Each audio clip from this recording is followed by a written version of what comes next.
The monitor beeped steadily as Dr. Patel studied my latest glucose readings with a furrowed brow.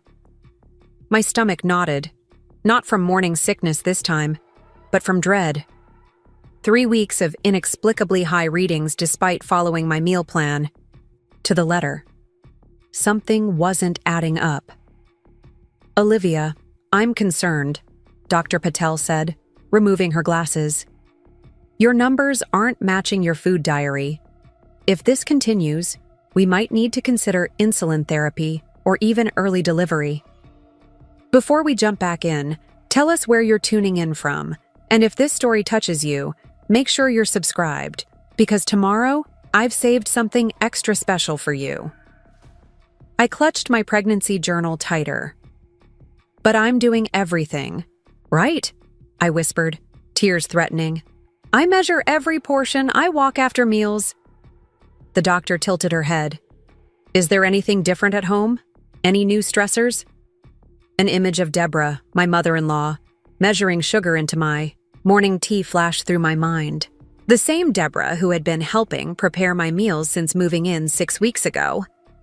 The same Deborah who kept insisting that a little sugar never hurt anyone. I felt sick as pieces clicked into place. Surely she wouldn't. Would she? I never planned on living with my mother-in-law. Nobody does, really.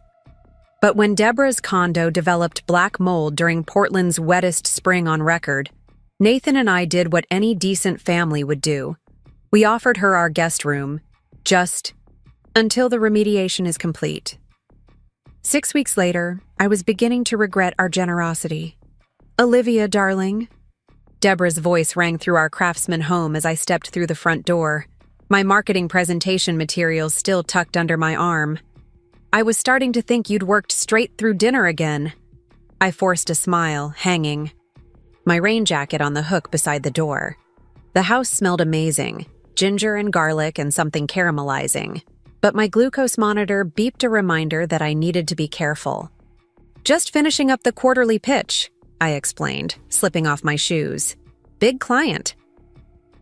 Deborah emerged from the kitchen, wiping her hands on one of the new floral dish towels she'd bought to replace my modern gray ones. Her silver-streaked black hair was perfectly styled despite the steam from cooking, and her critical gaze swept over my swollen belly and rain-frizzed hair. "Nathan called. He'll be home late. Some emergency with the servers." She clicked her tongue disapprovingly. "You both work too hard. It's not good for the baby." I bit back a retort. This was the 3rd time this week Nathan had been late, leaving me alone with his mother. I couldn't help wondering if these emergencies were becoming more frequent to avoid the tension at home. "I need to check my blood sugar," I said, moving toward the kitchen. Deborah followed, hovering as I prepared my glucose meter. "All these numbers and tests," she sighed.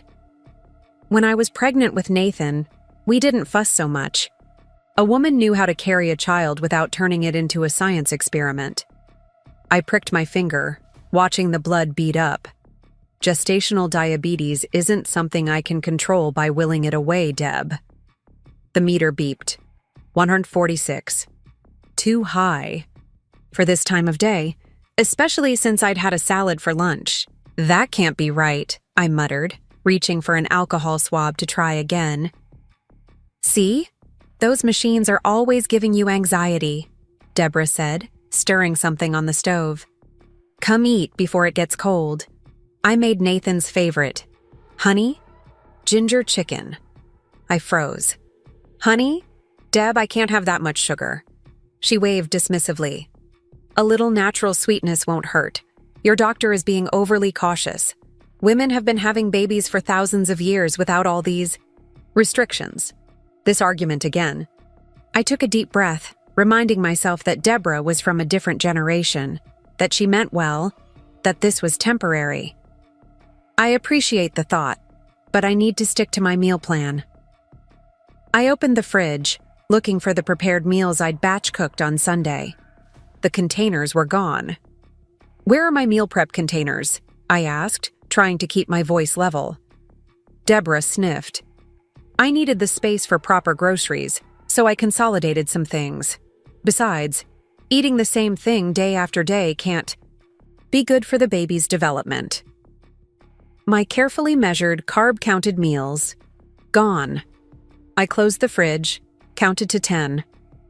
Deb, I need those specific meals to keep my blood sugar stable. Dr. Patel was very clear about this. Dr. Patel doesn't know everything, Deborah replied, setting a plate on the table. My friend Linda's daughter had a doctor just like yours. All rules and restrictions. She switched doctors and delivered a perfect 10-pound baby boy. Sometimes, these young doctors are too caught up in their textbooks. A 10-pound baby. My hand instinctively went to my belly. Large babies were a complication of gestational diabetes, one of many I was trying to avoid. I heard the front door open, and relief washed over me. Nathan was home.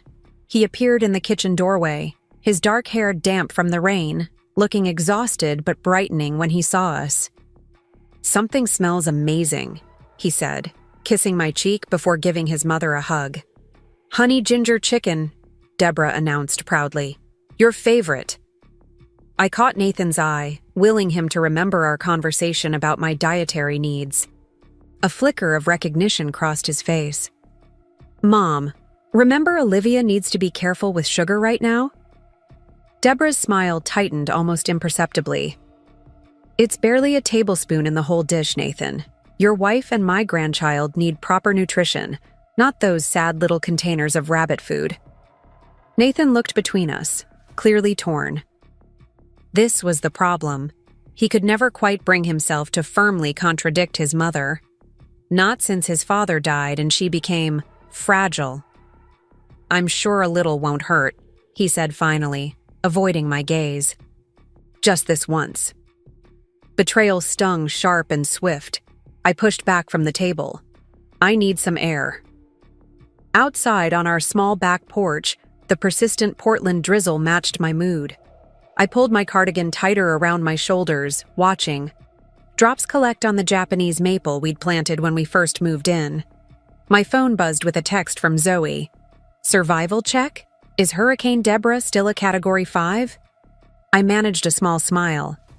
Zoe had been my sanity line these past weeks, upgraded to a 6. She consolidated my meal prep and made honey chicken. Nathan took her side. Again. The response came quickly. "Bed's still made up in my spare room if you need an evacuation route." Tempting. So tempting. But I couldn't keep running to Zoe's downtown loft every time things got tense. This was my home, my pregnancy, my life.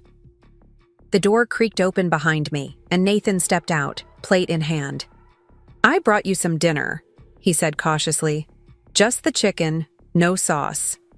I didn't turn around. "You don't get it, do you? This isn't about one meal. This is about her constantly undermining me, and you letting her." He sighed, setting the plate on the small table between our porch chairs. "She's trying to help Liv, in her own way." "Help?" I finally faced him. How is ignoring my medical needs helping? How is throwing away my carefully prepared food helping? "She didn't throw it away, she just..." He trailed off, running a hand through his hair. "Look, it's hard for her, okay? Dad always handled the practical stuff. She's never lived alone before. And now with the baby coming, she's excited to be involved." "Involved is not the same as taking over," I said, keeping my voice low despite wanting to shout. "Nathan, I'm scared. My numbers have been off for weeks now. If they don't stabilize, there could be serious complications." His expression softened and he reached for my hand. "I know. I'm sorry. I'll talk to her." "You've said that before. This time I mean it." He squeezed my fingers. "I'll make it clear she needs to respect your meal plan, doctor's orders." I wanted to believe him, but as we went back inside, I caught Deborah rearranging the nursery color swatches I'd carefully selected. The pastel greens and soft yellows I'd chosen had been pushed aside in favor of traditional pink and blue options. "I think we should wait until we know if it's a boy or girl," she was saying. Gender-neutral nurseries are so impersonal, don't you think? Nathan threw me an apologetic glance, and I knew his promised talk would be watered down to nothing. Again. That night, I lay awake listening to Nathan's steady breathing beside me. My mind raced with worries about my blood sugar, the baby, and how quickly Deborah had assumed control of our home.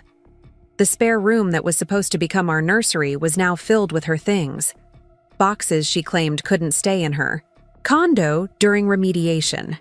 The kitchen was reorganized to her liking. Even my home office had been partially converted to storage for her seasonal decorations. Space invaders came in many forms, I was discovering. Some wore floral blouses and carried baby name books from the 1980s. Morning came too quickly. I woke to find Nathan already gone and a note on his pillow. Early meeting. Couldn't wake you. You looked so peaceful. Love you. Peaceful was the last thing I felt. Downstairs, Deborah was waiting with a cup of tea. Good morning, sleepyhead. I made your breakfast. Decaf tea with just a touch of honey.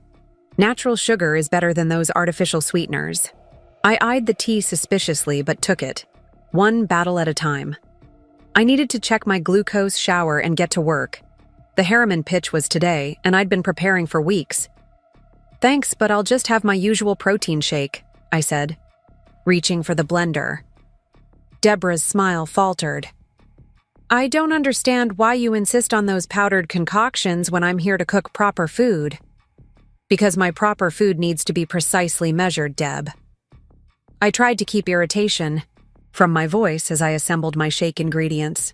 She watched disapprovingly as I measured almond milk, protein powder, and a carefully weighed portion of berries.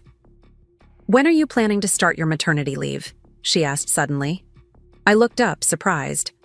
Not until a month before my due date. Why? She stirred her own tea thoughtfully. Linda's daughter. You remember I mentioned her? She stopped working at 3 months, said it was the best decision she ever made. Gave her time to really prepare for motherhood. I'm not Linda's daughter, I said, perhaps more sharply than intended. Preparing and narrating this story took us a lot of time, so if you are enjoying it, subscribe to our channel. It means a lot to us. Now back to the story. My career is important to me. Of course it is, dear, Deborah said with that particular tone that managed to be both condescending and pitying. But soon you'll have something far more important. Priorities change. I bit my tongue and checked my blood sugar. 152. Higher than it should be first thing in the morning. I frowned at the meter. Something wrong? Deborah asked. My fasting glucose is elevated again. I grabbed my journal, recording the number with growing concern. This was a pattern. My numbers were consistently high despite my careful adherence to my diet. Oh, those machines, Deborah waved dismissively. Half the time, they're probably wrong. But medical devices didn't hold grudges or have agendas. They just reported data. Data that was increasingly worrisome. I hurried through my morning routine, vaguely aware of Deborah rearranging something in the living room. When I came downstairs with my presentation materials, I nearly tripped over a box in the hallway. Sorry about the clutter, Deborah called, from the living room. Linda dropped off some baby things. Her grandbabies have outgrown them. I carefully stepped around the box. That's thoughtful, but we've already ordered most of what we need. Deborah appeared in the doorway, holding a yellowed baby blanket. Nonsense. New parents always think they know what they need until the baby comes. Trust me, you'll be grateful for these things. I checked my watch. No time to argue. We can sort through it this weekend. I have to run. Big presentation today.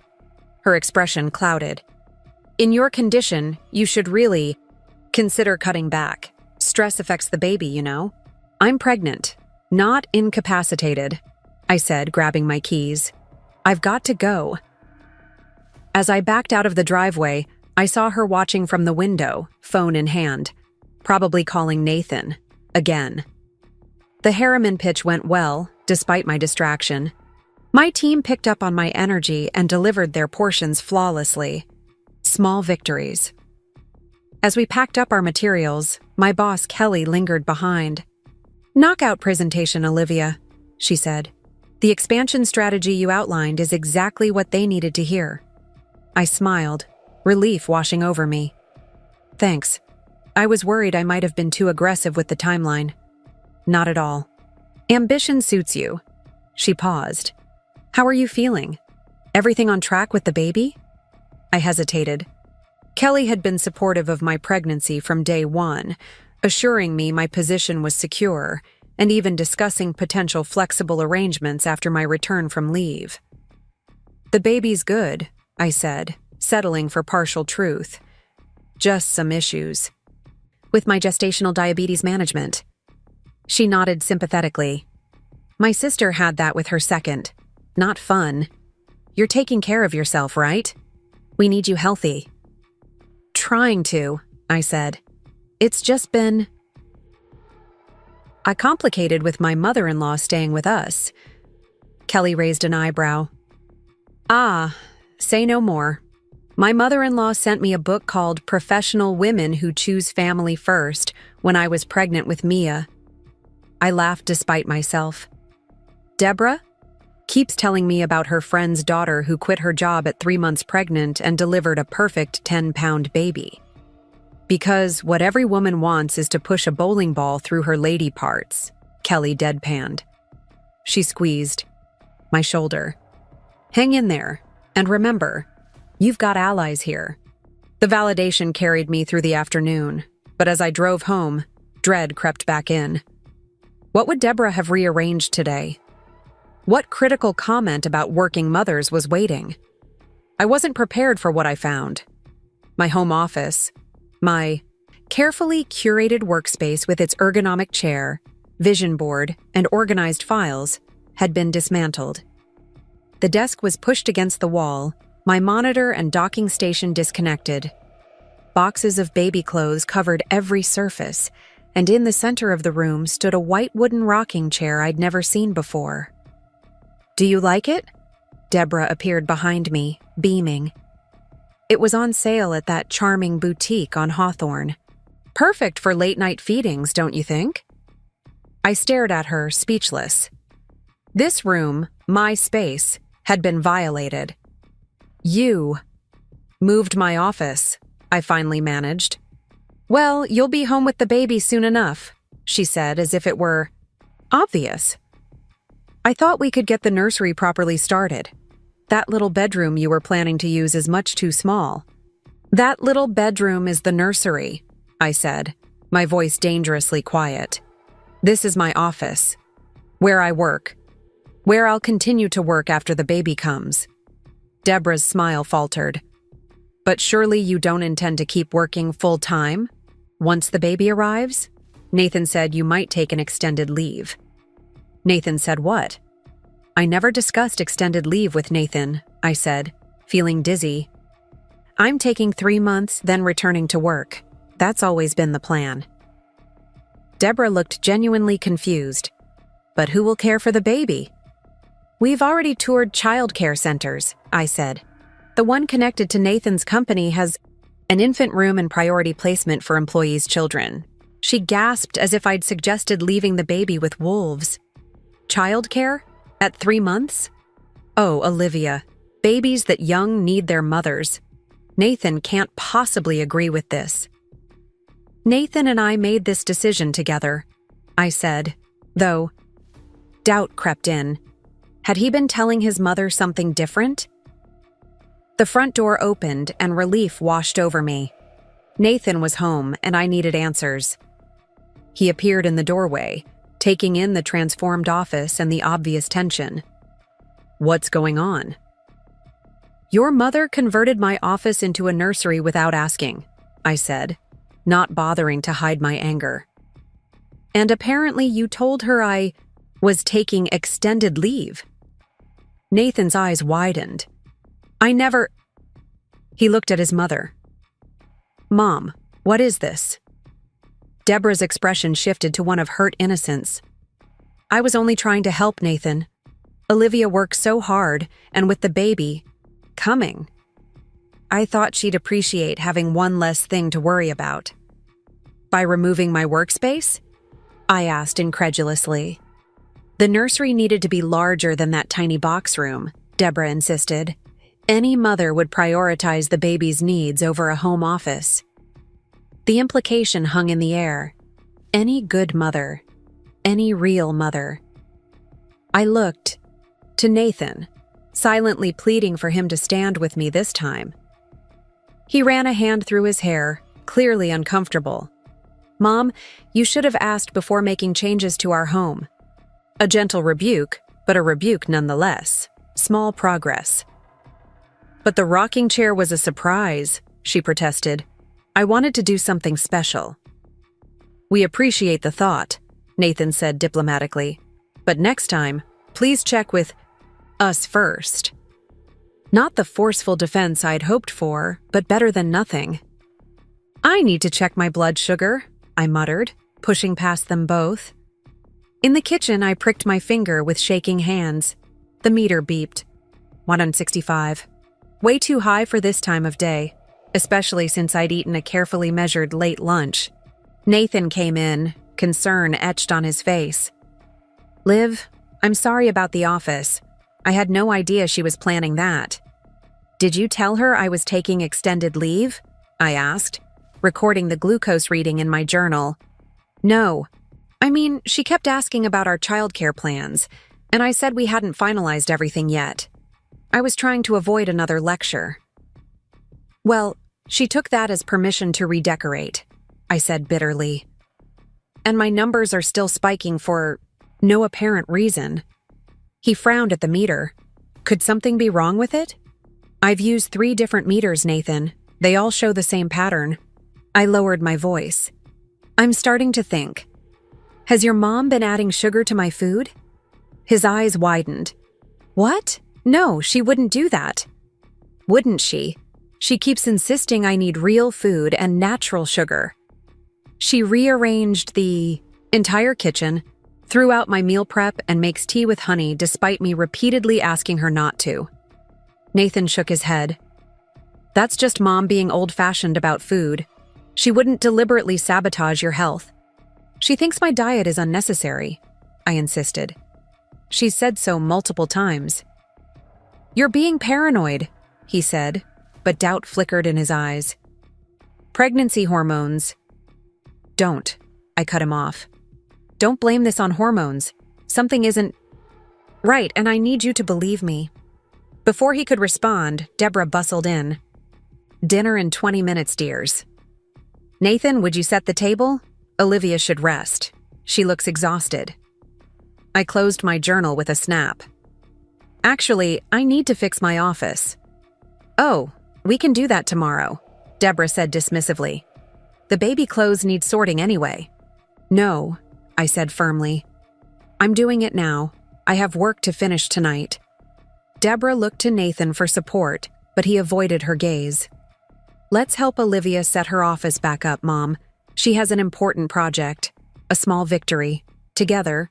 We restored my workspace, though the rocking chair remained, a silent reminder of Deborah's vision for my future. At dinner, I picked at the food cautiously. Deborah had prepared salmon with a glaze that she assured me was just lemon and herbs. I took tiny bites, hyper-aware of any sweetness. The conversation remained strained, with Deborah filling silences with stories about Nathan's childhood. "Remember that phase when you'd only wear your Superman cape?" She laughed. "Even to preschool?" Nathan smiled despite the tension.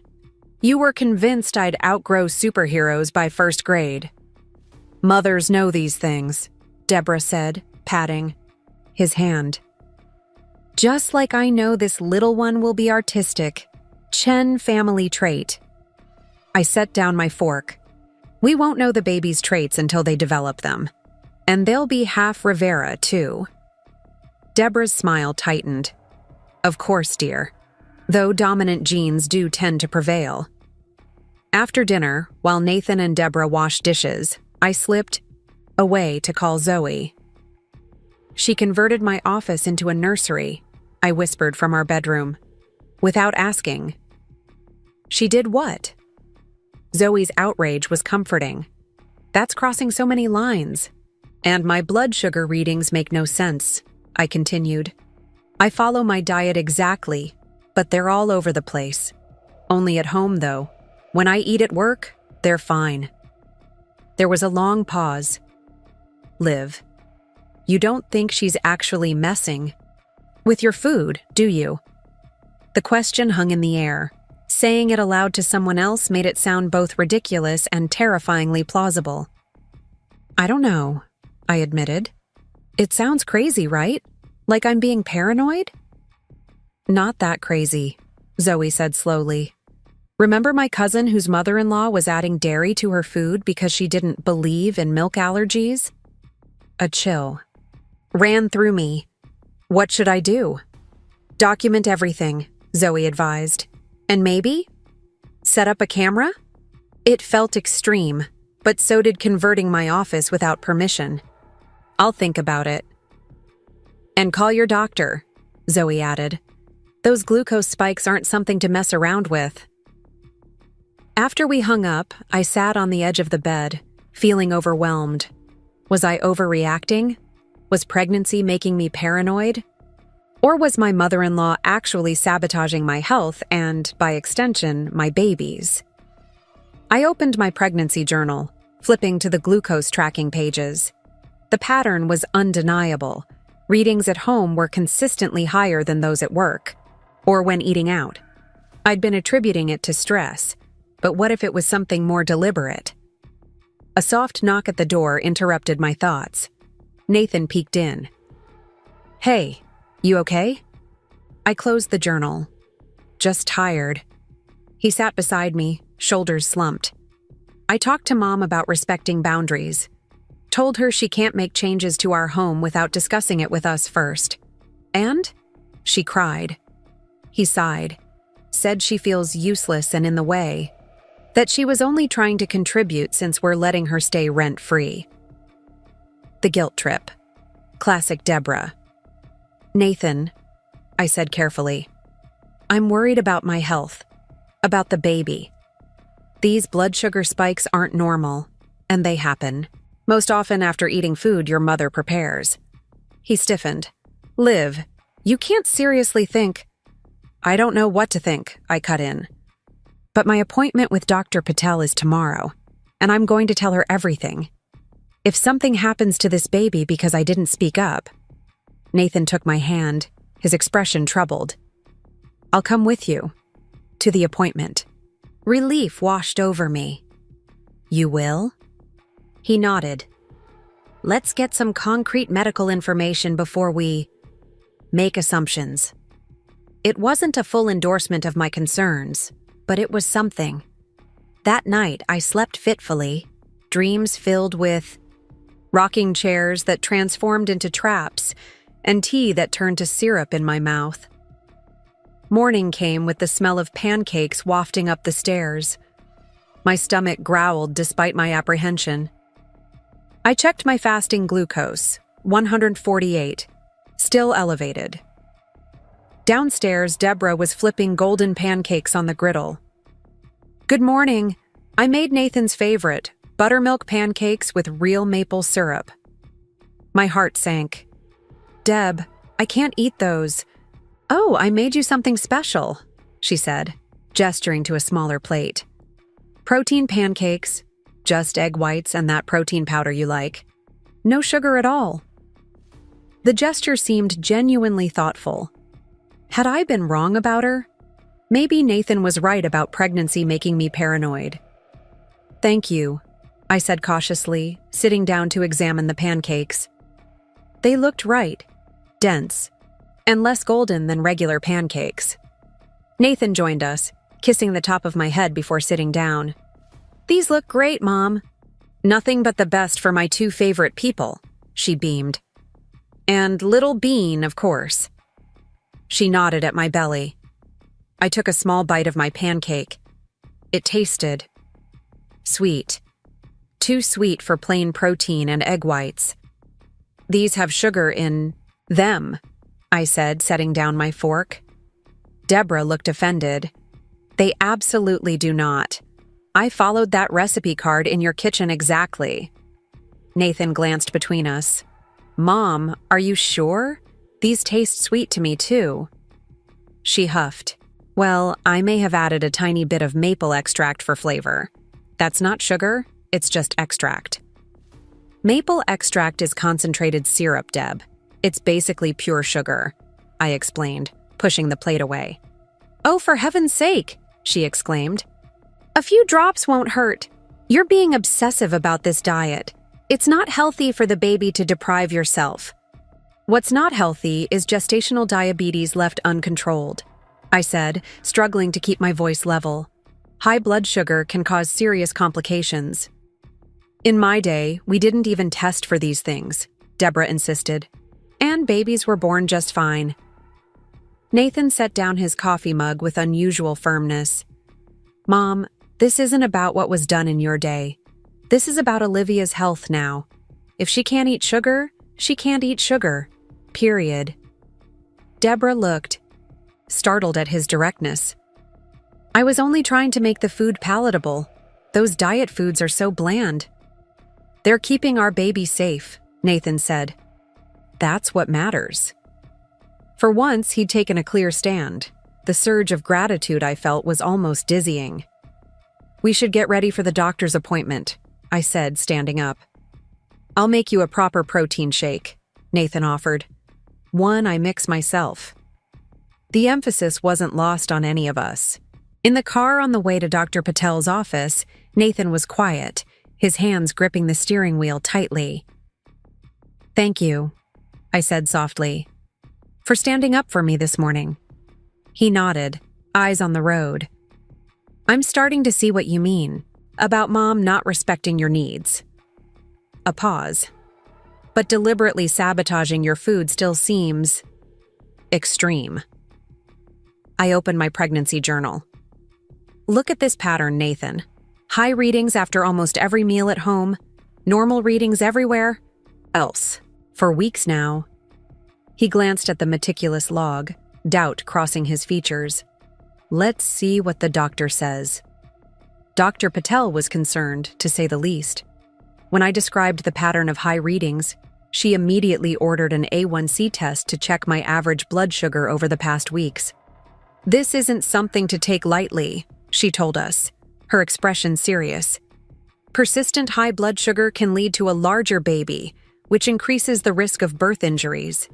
It can cause early labor, breathing problems for the baby, and increase the chance of cesarean delivery. There's also an increased risk of stillbirth. Nathan paled. Stillbirth? Dr. Patel nodded grimly. In severe, uncontrolled cases, yes. Which is why we need to get to the bottom of these readings immediately. I took a deep breath. Dr. Patel, I have a concerning theory.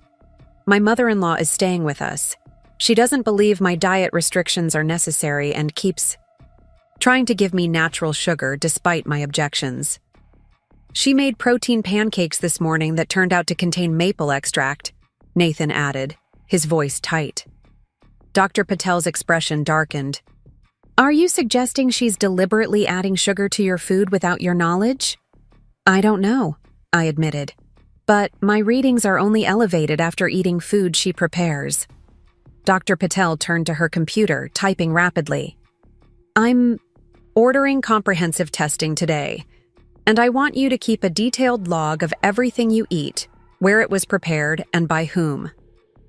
She printed out a form with columns for food, preparer, and glucose readings. Document everything. If someone is interfering with your medical treatment, that's not just frustrating, it's dangerous. The A1C results would take a few days, but Dr. Patel didn't want to wait. She scheduled another appointment for 3 days later and recommended I prepare all my own food in the meantime.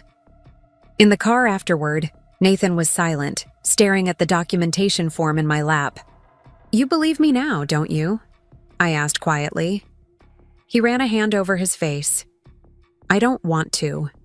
I really don't want to think my mother would endanger our baby. His voice cracked slightly. But those pancakes this morning, and everything Dr. Patel said about the risks. I need you on my side, Nathan, I said, placing a hand on his arm.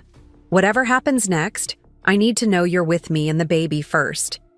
He covered my hand with his. I am, I promise. A pause. But we need proof before we confront her.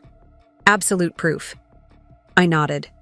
Proof was exactly what I intended to get. The drive home from Dr. Patel's office was tense, raindrops racing each other down the windshield as I clutched the documentation form in my lap. Nathan hadn't spoken since his promise of support, his knuckles white on the steering wheel. What? Are you thinking? I finally asked, unable to bear the silence. He sighed, flicking on the turn signal as we approached our neighborhood. That I feel torn in half. If Mom is really doing this... He shook his head. I just can't imagine why. I gazed out at the familiar craftsman houses lining our street, their front gardens lush from the constant spring rain. Control, I said quietly. It's always been about control.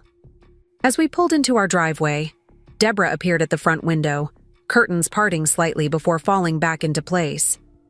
Nathan caught the movement too and grimaced. Let me talk to her, he said, putting the car in park. Alone. What? Will you say? I'm not sure yet. But if we both confront her, she'll get defensive. He squeezed my hand. Trust me on this one. I nodded reluctantly. I'll be in my office, putting things back in order. Inside, Deborah greeted us with nervous energy, wiping her hands repeatedly on a dish towel. How was the appointment? Is everything all right with the baby? We need to talk, Mom, Nathan said, his voice firmer than I'd ever heard him use with her. Olivia, could you give us a minute? I retreated to my office, leaving the door cracked just enough to hear their voices drifting from the kitchen. I couldn't make out the exact words, but the tone was clear, Nathan's measured but insistent, Deborah's rising in pitch with indignation. I busied myself reconnecting my computer and organizing the scattered files from Deborah's redecorating attempt. The rocking chair still dominated the center of the room, a physical representation of Deborah's assumptions about my future. With a surge of defiance, I dragged it to the corner, reclaiming my space inch by inch. 20 minutes later, Nathan appeared in the doorway, looking exhausted. Well? I asked, setting down the stack of folders I'd been organizing. He closed the door behind him. She denied everything, he said, voice low. Said she would never do anything to risk her grandchild's health and that you're being... He hesitated. What? Hormonal? Paranoid? Hysterical? I supplied bitterly. Influenced by modern medical fear-mongering, he quoted, running a hand through his hair. She kept saying doctors these days create problems to justify their expensive treatments. I leaned back against my desk. So what now? He sat in my office chair, spinning it to face me. Now we get proof. I told her I'd be preparing all our meals for the next few days until we sort this out. How did she take that? A grimace crossed his features. Not well. She said I was choosing a temporary situation over 34 years of motherly devotion. He reached for my hand. But I reminded her that my priority has to be you and the baby. Relief washed over me. Thank you. Don't thank me yet, he warned. She's hurt and angry, and you know how she gets when she feels cornered. I did. No. Deborah's passive aggression could be more suffocating than outright hostility, manifesting in martyred sighs and meaningful glances, in helpful comments that cut like glass. Dr. Patel's documentation form will help, I said, reaching for my bag to retrieve it. We'll track everything for the next 3 days, then take it from there. Nathan nodded, determination replacing the uncertainty in his eyes. And I have an idea for getting more concrete evidence. What kind of evidence? He lowered his voice further. I'm going to set up my old GoPro in the kitchen. If she's tampering with your food, we'll catch it on camera. The suggestion should have been shocking, spying on his mother in our own home, but after weeks of escalating tensions, it felt like the only way forward. Do it, I agreed. Tonight, after she goes to bed. The rest of the day unfolded in a haze of awkward interactions. Deborah moved through the house like a ghost, sighing dramatically whenever Nathan or I entered a room. When dinner time arrived, Nathan took control of the kitchen as promised, preparing a simple meal of grilled chicken and vegetables that aligned perfectly with my meal plan. Not even a little marinade? Deborah asked from the doorway, watching Nathan measure olive oil with precision. Herbs and lemon juice are enough, he replied without looking up. She hovered, clearly unaccustomed to being sidelined. The chicken will be so dry.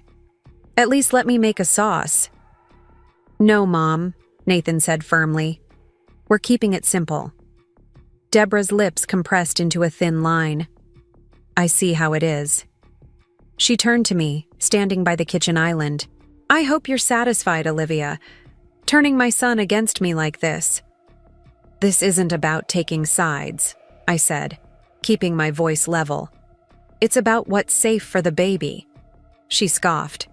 Safe. In my day, we didn't obsess over every little thing during pregnancy. We lived normal lives, ate normal food, and our babies turned out just fine. Medicine has advanced since then, Nathan interjected, setting down his knife. We know more now. We know more about making money from anxious parents, you mean? Deborah retorted. All these tests and restrictions, it's a racket, plain and simple. I exchanged a glance with Nathan. This kind of thinking could absolutely justify tampering with my food. If she truly believed the dietary restrictions were unnecessary, even harmful in their strictness, wouldn't a loving grandmother-to-be intervene? Mom, Nathan said carefully, this isn't up for debate. Olivia's doctor has given her specific guidelines and we're following them. End of discussion. Deborah drew herself up, wounded dignity in every line of her body. I can see I'm not wanted here. I'll take my dinner in my room. She turned to leave, then paused in the doorway. Though I'm not sure how much longer I should stay where I'm treated like a criminal in my own son's house. After she left, Nathan slumped against the counter. That went well. She's trying to make you feel guilty, I pointed out. Classic. Manipulation. I know. He sighed. But it still works. She raised me alone after Dad left when I was 10. Sacrificed everything to give me opportunities. I placed a hand on his arm. That doesn't give her the right to endanger our child. No, he agreed, straightening. It doesn't. Dinner was quiet, just the two of us at the kitchen table. I checked my blood sugar afterward, 118, perfect for a post-meal reading. See? I showed Nathan the meter. When I eat food that hasn't been tampered with, my numbers are fine. He stared at the reading, the evidence becoming harder to deny. Let's set up the camera tonight. After Deborah had retreated to her room for the evening, earlier than usual, her martyrdom requiring an audience, Nathan retrieved his old GoPro from the garage storage. We positioned it carefully on top of the refrigerator, angled to capture the entire kitchen counter and stove area. It's set to motion activation, he explained in hushed tones. Battery should last about 48 hours on standby. I glanced toward you, the hallway, half expecting to find Deborah lurking. Do you think she suspects anything? I doubt it. She's not exactly tech-savvy. He finished adjusting the tiny camera, its lens barely visible among the decorative plants Deborah had placed atop the fridge. There. Now we wait. Sleep came fitfully that night, my mind racing with possibilities. What would we do if we caught Deborah red-handed? What if we were wrong? The questions chased each other in endless circles until exhaustion finally pulled me under. Morning arrived with the gentle ping of my phone alarm. I reached for the glucose meter on my nightstand, performing my fasting check while still half asleep. The number that appeared jolted me fully awake. 131. Still elevated, despite having eaten nothing since dinner. Nathan stirred beside me. "What is it?" "Fasting glucose still high," I murmured, recording the number. "Could be stress, I guess." He sat up, rubbing his eyes. "Or something else. Let me check the camera footage before Mom wakes up." While Nathan slipped downstairs, I showered and dressed for work, trying to ignore the knot of anxiety in my stomach. What would the footage show? Part of me almost hoped we'd find nothing, that there was some other explanation for my erratic readings that didn't involve deliberate sabotage. When I emerged from the bathroom, Nathan was sitting on the edge of our bed, his face ashen as he stared at his phone. "Nathan, what is it?" He looked up, shock written across his features. "I found something," he said, voice barely above a whisper. "You need to see this." I sat beside him, heart hammering as he pressed play on a video clip. The footage, time-stamped 2:17 a.m., showed our kitchen bathed in the dim glow of the nightlight. After a moment, a figure entered the frame, Deborah in her floral robe, moving with purpose toward the refrigerator. She opened it, reaching for the protein shake I'd prepared for my breakfast. With practiced efficiency, she uncapped the bottle, added something from a small container she produced from her pocket, then recapped it and shook it gently before replacing it in the fridge. The entire process took less than 30 seconds. If you didn't know what you were looking for, it might have seemed like a harmless midnight snack preparation. But the furtive glances over her shoulder told another story. "Oh my God," I breathed, a wave of nausea washing over me. "She really is doing it." Nathan's hand trembled as he paused the video. I believed you, but seeing it?" He shook his head, words failing him. "We need to watch her do it again," I said after a moment. "One incident could be explained away. We need a pattern." He nodded mechanically.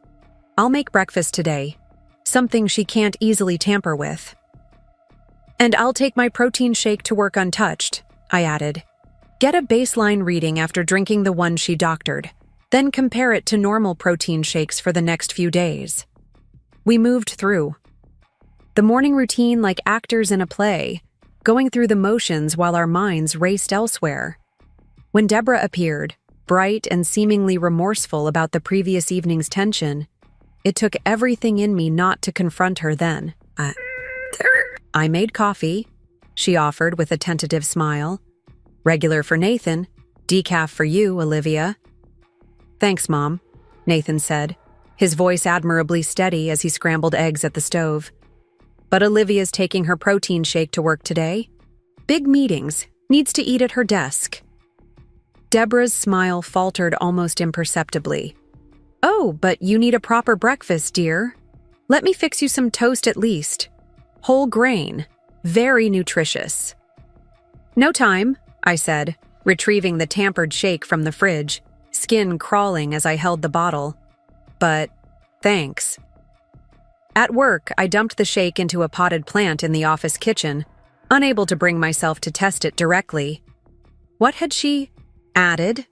Sugar? Syrup? Something worse?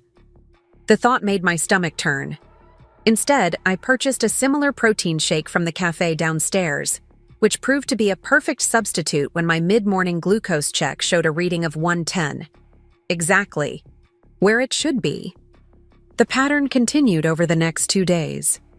Each night, the GoPro captured Deborah slipping into the kitchen at odd hours, tampering with various foods, adding something to my sugar-free yogurt, replacing the almond milk in my designated carton with what appeared to be regular milk, sprinkling an unidentified substance into the container of cucumber slices I'd prepared for snacking.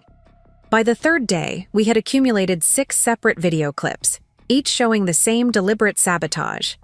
We also had my glucose log, meticulously documenting the difference between readings after consuming food prepared by Nathan versus the suspicious spikes when I accidentally consumed anything Deborah had access to. The evidence was damning, impossible to explain away as misunderstanding or paranoia. Still, I felt a strange reluctance to move forward with confrontation. Despite everything, Deborah was Nathan's mother, and this would forever change their relationship. "We have the appointment with Dr. Patel tomorrow," I reminded Nathan as we lay in bed Thursday night, the house finally quiet. "We should show her the footage, get her medical opinion documented before we confront your mom."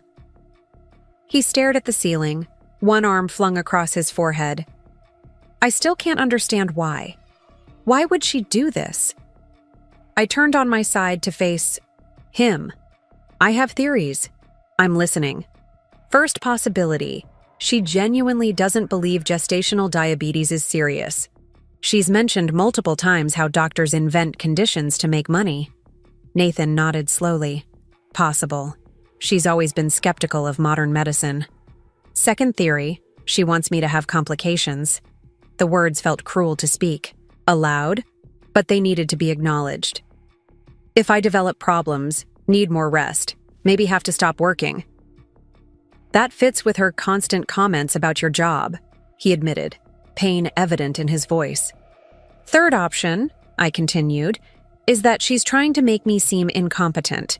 If my numbers are all over the place despite me following my diet, the doctor might conclude I'm not managing my condition well, that I'm being irresponsible." "Making you look like a bad mother before the baby's even born," Nathan murmured, the realization dawning in his eyes. Setting herself up as the responsible alternative. "Right. If I can't even take care of myself, how could I possibly manage a newborn while working?" The silence that followed was heavy with implication. Nathan finally turned to face me, his expression resolute. "Whatever her reasons, it stops now. Tomorrow, after the doctor's appointment, we confront her with everything. And then," he took a deep breath, "then she needs to leave." The decision settled between us, weighty but necessary. I reached for his hand in the darkness. "I'm sorry it came to this." "Don't be," he said firmly. "You and the baby are my priority, always." Morning arrived sooner than expected, gray light filtering through the bedroom curtains as rain pattered against the windows. Another typical Portland spring day, though nothing about our situation felt typical anymore.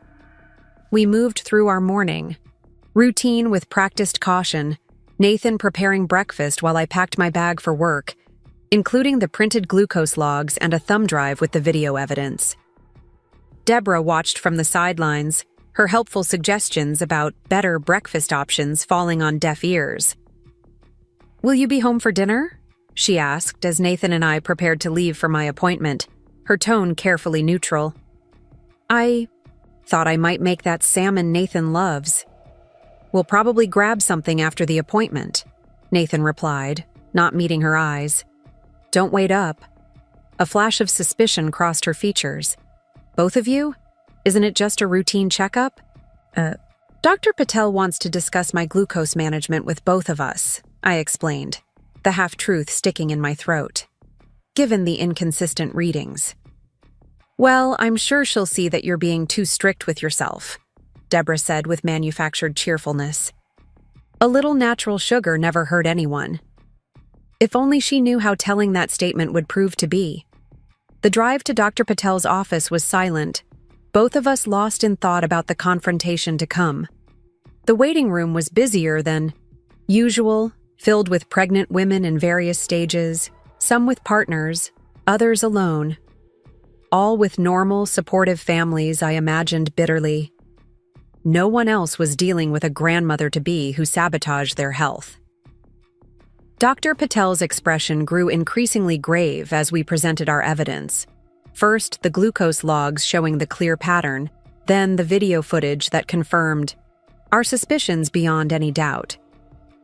"I've been practicing obstetrics for 20 years, she said, removing her glasses to pinch the bridge of her nose. I've seen family dynamics create stress during pregnancy, certainly. But this, she gestured to the paused video on Nathan's phone, showing Deborah clearly adding something to my food. This is beyond the pale. What exactly could she be adding? Nathan asked, his voice strained. Dr. Patel shook her head.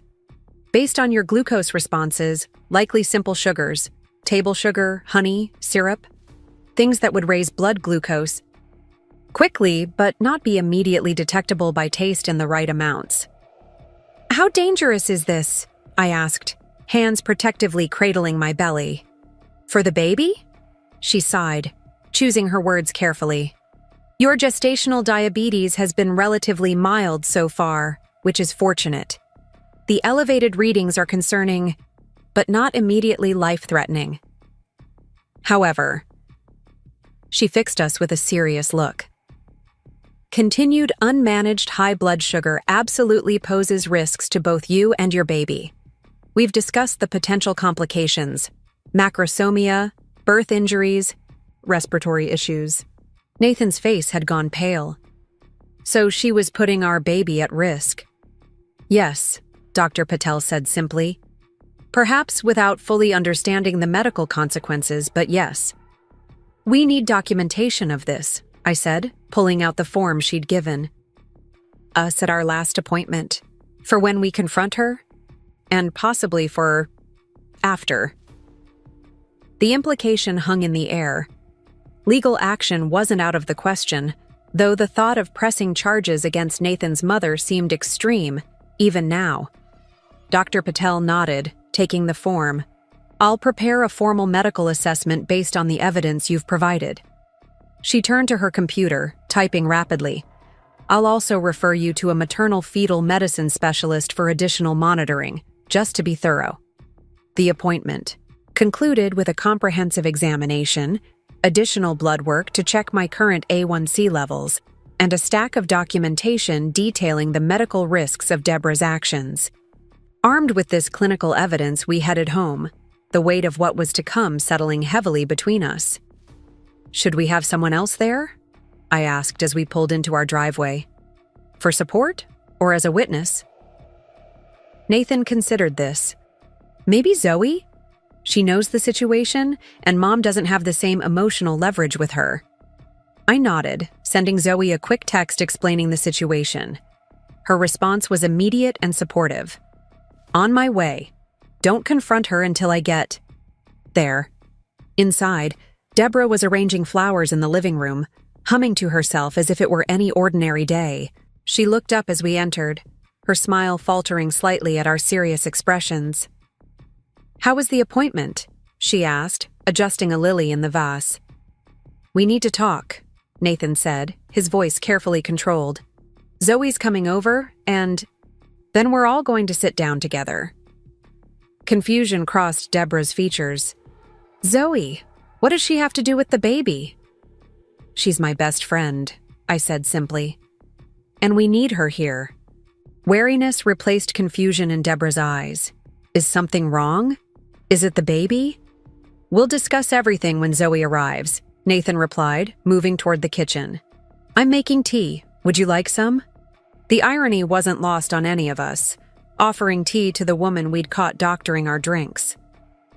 Deborah settled on the couch, smoothing her skirt repeatedly, a nervous habit I'd noticed over the weeks. You're being very mysterious, both of you. We didn't take the bait, retreating to the kitchen where Nathan prepared 3 mugs of tea with exaggerated care, making sure Deborah could see there was nothing added to any of them. Zoe arrived 20 minutes later, her presence a balm to my frayed nerves. She hugged me tightly, whispering, "I've got your back," before greeting Nathan and nodding curtly to Deborah. When we were all seated in the living room, Nathan and I, on one couch, Deborah in the armchair, Zoe perched protectively at my side, the confrontation finally began. Deborah, I started, my voice steadier than I expected.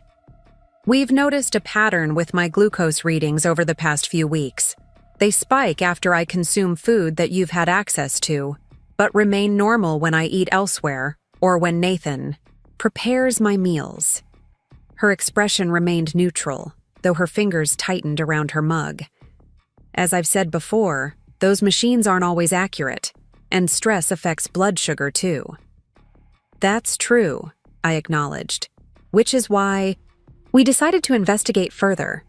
Nathan set his mug down carefully. Mom, we installed a camera in the kitchen. The color drained from Deborah's face. You did what? We have footage, I continued, nodding to Nathan, who produced his phone. Multiple instances over the eye. Past 3 days of you adding substances to my food and drinks during the night. That's preposterous, she sputtered, though the panic in her eyes told another story. I would never. Nathan's hand shook slightly as he queued up the first video. We didn't want to believe it either, Mom, but here's the evidence. He played the clips one after another, Deborah adding something to my protein shake, tampering with my yogurt, switching my almond milk. Each video more damning than the last. Zoe let out a soft gasp beside me, while Deborah's expression cycled. Through shock, guilt, and finally defiance. You were spying on me, she accused when the final clip ended. Your own mother. You were endangering our baby, Nathan countered, his voice breaking. Why, Mom? Why would you do this? Deborah set her mug down with a sharp click. You don't understand. None of you do. Then explain it to us, I said, struggling to keep my voice level. Help us understand why you would deliberately sabotage my health during pregnancy. She straightened in her seat, a strange calmness settling over her features. These modern diets are nonsense. All these restrictions and rules, they cause more stress than they're worth. I was trying to help you. By adding sugar to my food, without my knowledge? I asked incredulously. By showing you that a normal diet is perfectly fine, she insisted. Look at you, obsessing over every little number, weighing your food, worrying constantly. That can't be good for the baby. Actually, I said, pulling out Dr. Patel's documentation, what's not good for the baby is uncontrolled high blood sugar, which increases the risk of numerous complications. I slid the papers across the coffee table. Dr. Patel has outlined them all here, along with her assessment of the danger your actions have placed us in. Deborah didn't touch the papers. Doctors these days over-medicalize everything. When I was pregnant with Nathan, this isn't about your pregnancy 34 years ago, Nathan cut in, frustration edging his voice. Medicine has advanced. We know more now. And you think you know better than me? Deborah's voice rose. I raised you alone after your father abandoned us. Everything I did was for you. And there it was. The familiar refrain, the emotional manipulation that had worked so effectively on Nathan throughout his life. I watched his face, afraid he might waver, but his expression remained resolute. This isn't about my childhood, Mom. This is about you deliberately endangering my wife and unborn child after being repeatedly told not to. Zoe, who had remained silent until now, spoke up. Mrs. Chen, did you understand that adding sugar to Olivia's food could cause serious medical complications? Deborah's gaze snapped to her. Of course I understood the theory, but I don't believe it. These conditions are invented to control women during pregnancy, to make them fearful and dependent on doctors. So you decided to prove your point by experimenting on me without my consent? The betrayal cut deep, sharper somehow now that she was admitting to it. I was trying to liberate you, Deborah insisted, to show you that all these restrictions are unnecessary. When your numbers were fine despite the forbidden foods, you'd see that you could enjoy your pregnancy without all this medical interference. Except my numbers weren't fine, I pointed out. They were dangerously elevated, exactly as Dr. Patel warned they would be with added sugar. Because you're too suggestible, Deborah exclaimed. You want to believe the doctors, so your body responds accordingly. The circular logic was maddening. I looked to Nathan, who seemed equally frustrated by his mother's resistance to reality. "Mom," he said finally, his tone leaving no room for argument. "What you did was wrong. Medically, ethically, morally wrong. You violated our trust and put Olivia and our baby at risk. I can't allow this to continue." Deborah's expression hardened. "What are you saying, Nathan?" He took a deep breath, reaching for my hand. "I'm saying you need to leave. Today. The why? Mold remediation on your condo was completed last week. Don't think I didn't notice that convenient omission." Shock registered on her face. "You would choose her over your own mother? After everything I've sacrificed for you?" "This isn't about choosing sides," Nathan said firmly. "This is about protecting my family, my wife and child, from someone who has proven they can't be trusted." Tears filled Deborah's eyes. "You don't mean that. You're just confused right now. Olivia has turned you against me." "Olivia has done nothing but try to accommodate you," he replied. "Even when you rearranged her office without permission, even when you criticized her constantly, even when her health was at risk." "I can help you pack," Zoe offered, her tone brooking no argument. "Linda can drive over to pick you up. I already called her." The mention of her friend seemed to penetrate Deborah's denial. She looked between us, perhaps finally realizing the severity of the situation. "You would really ask me to leave?" she asked Nathan, voice small. "Yes," he said simply. "I would. I am." A tense silence filled the room, broken only by the soft patter of rain against the windows. Finally, Deborah stood, smoothing her skirt one last time. "I see." Her voice was ice. "I'll pack my things. Linda can be here in an hour." As she left the room, shoulders rigid with wounded pride, I felt a strange mixture of relief and sadness. This wasn't how any of us had wanted things to turn out, but the alternative, continuing to live with someone who would deliberately endanger our child, was unthinkable. "I'll help her pack," Zoe offered, squeezing my hand before following. Deborah upstairs. When they were gone, Nathan slumped against me, the tension draining from his body. "I never thought it would come to this." "I'm sorry," I whispered, though we both knew I had nothing to apologize for. "Don't be." He straightened, a new resolve in his eyes. "Family isn't just about blood. It's about trust, respect, safety. You and our baby are my family now. My priority." I leaned into him, exhausted but relieved. The confrontation was over, but the healing was just beginning.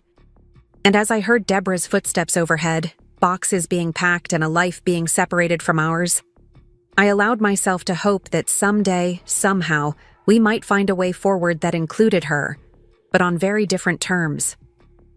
For now, though, my focus remained on the tiny life growing inside me, finally free from the invisible sabotage that had threatened us both. I placed a hand on my belly, feeling a reassuring flutter in response. "It's going to be okay," I whispered. To the baby, to Nathan, to myself. "We're going to be okay." 3 days passed in blissful quiet.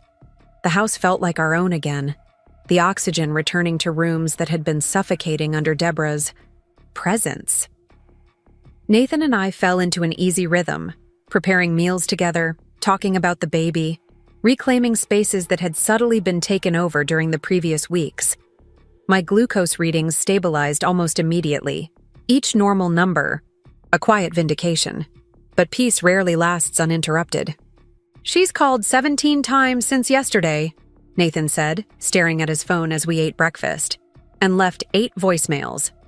I set down my fork, the brief honeymoon period officially over. "What did she say?" "I haven't listened yet. I'm not sure I want to." I reached across the table, covering his hand with mine. We knew this was coming. She wasn't going to just accept being asked to leave. "I know."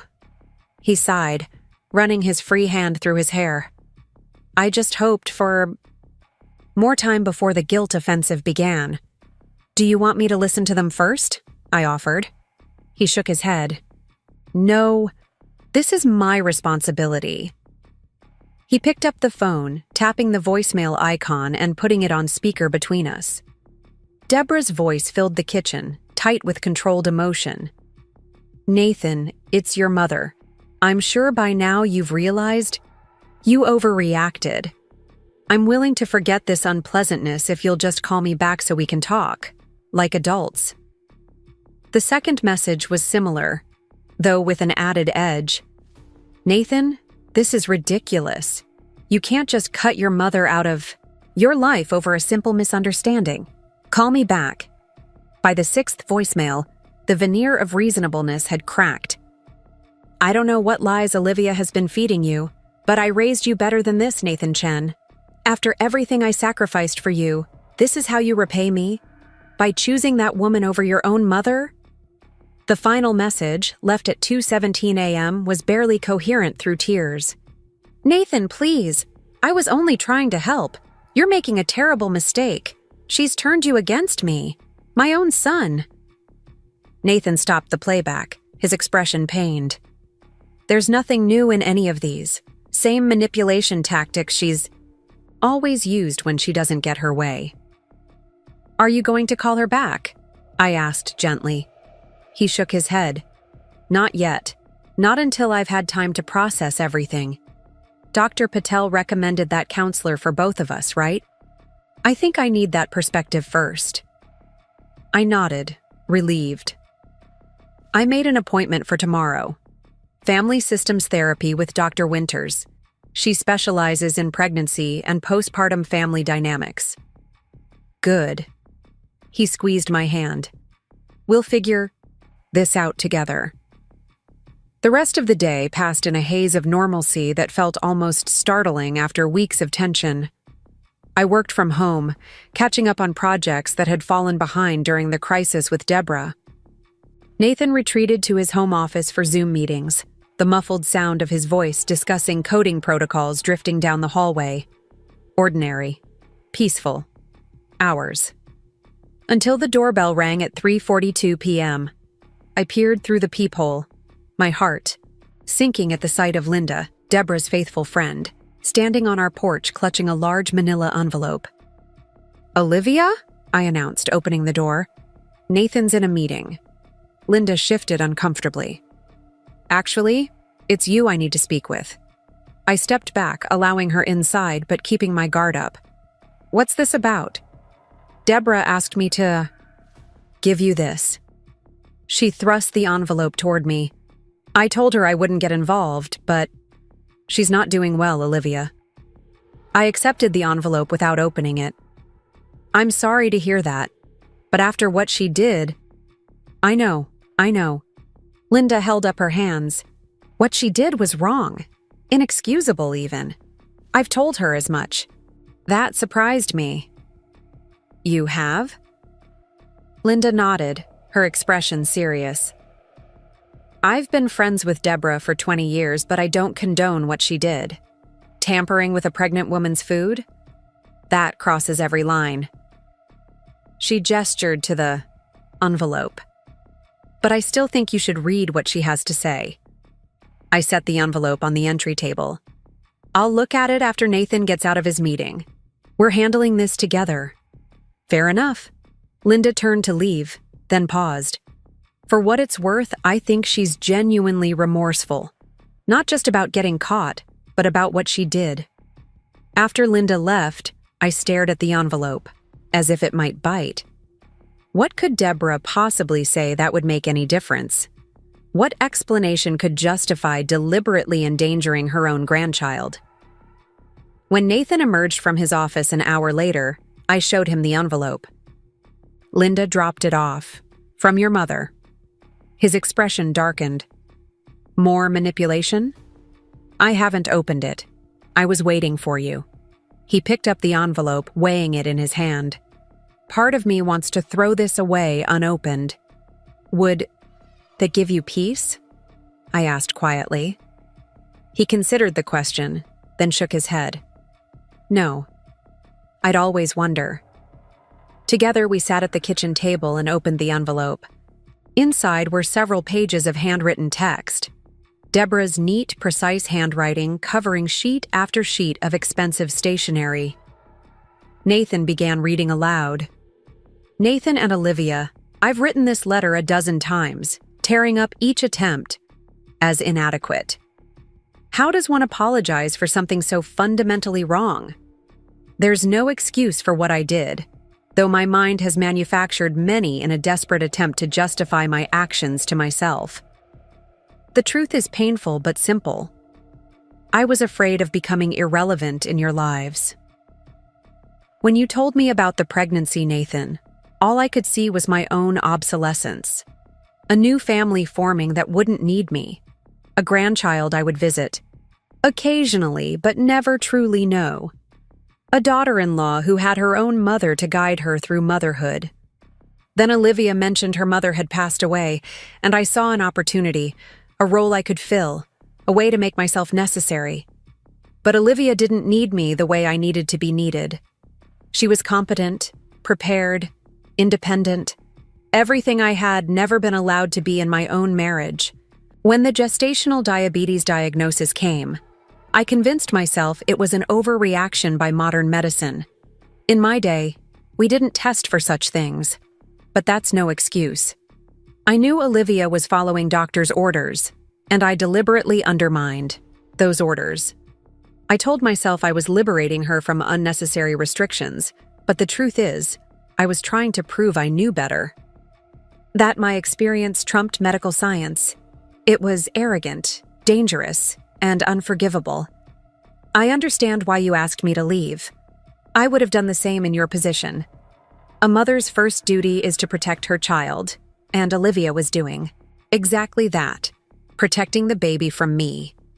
From her grandmother, who should have been another layer of protection, not a source of danger. I don't expect forgiveness. I don't deserve it.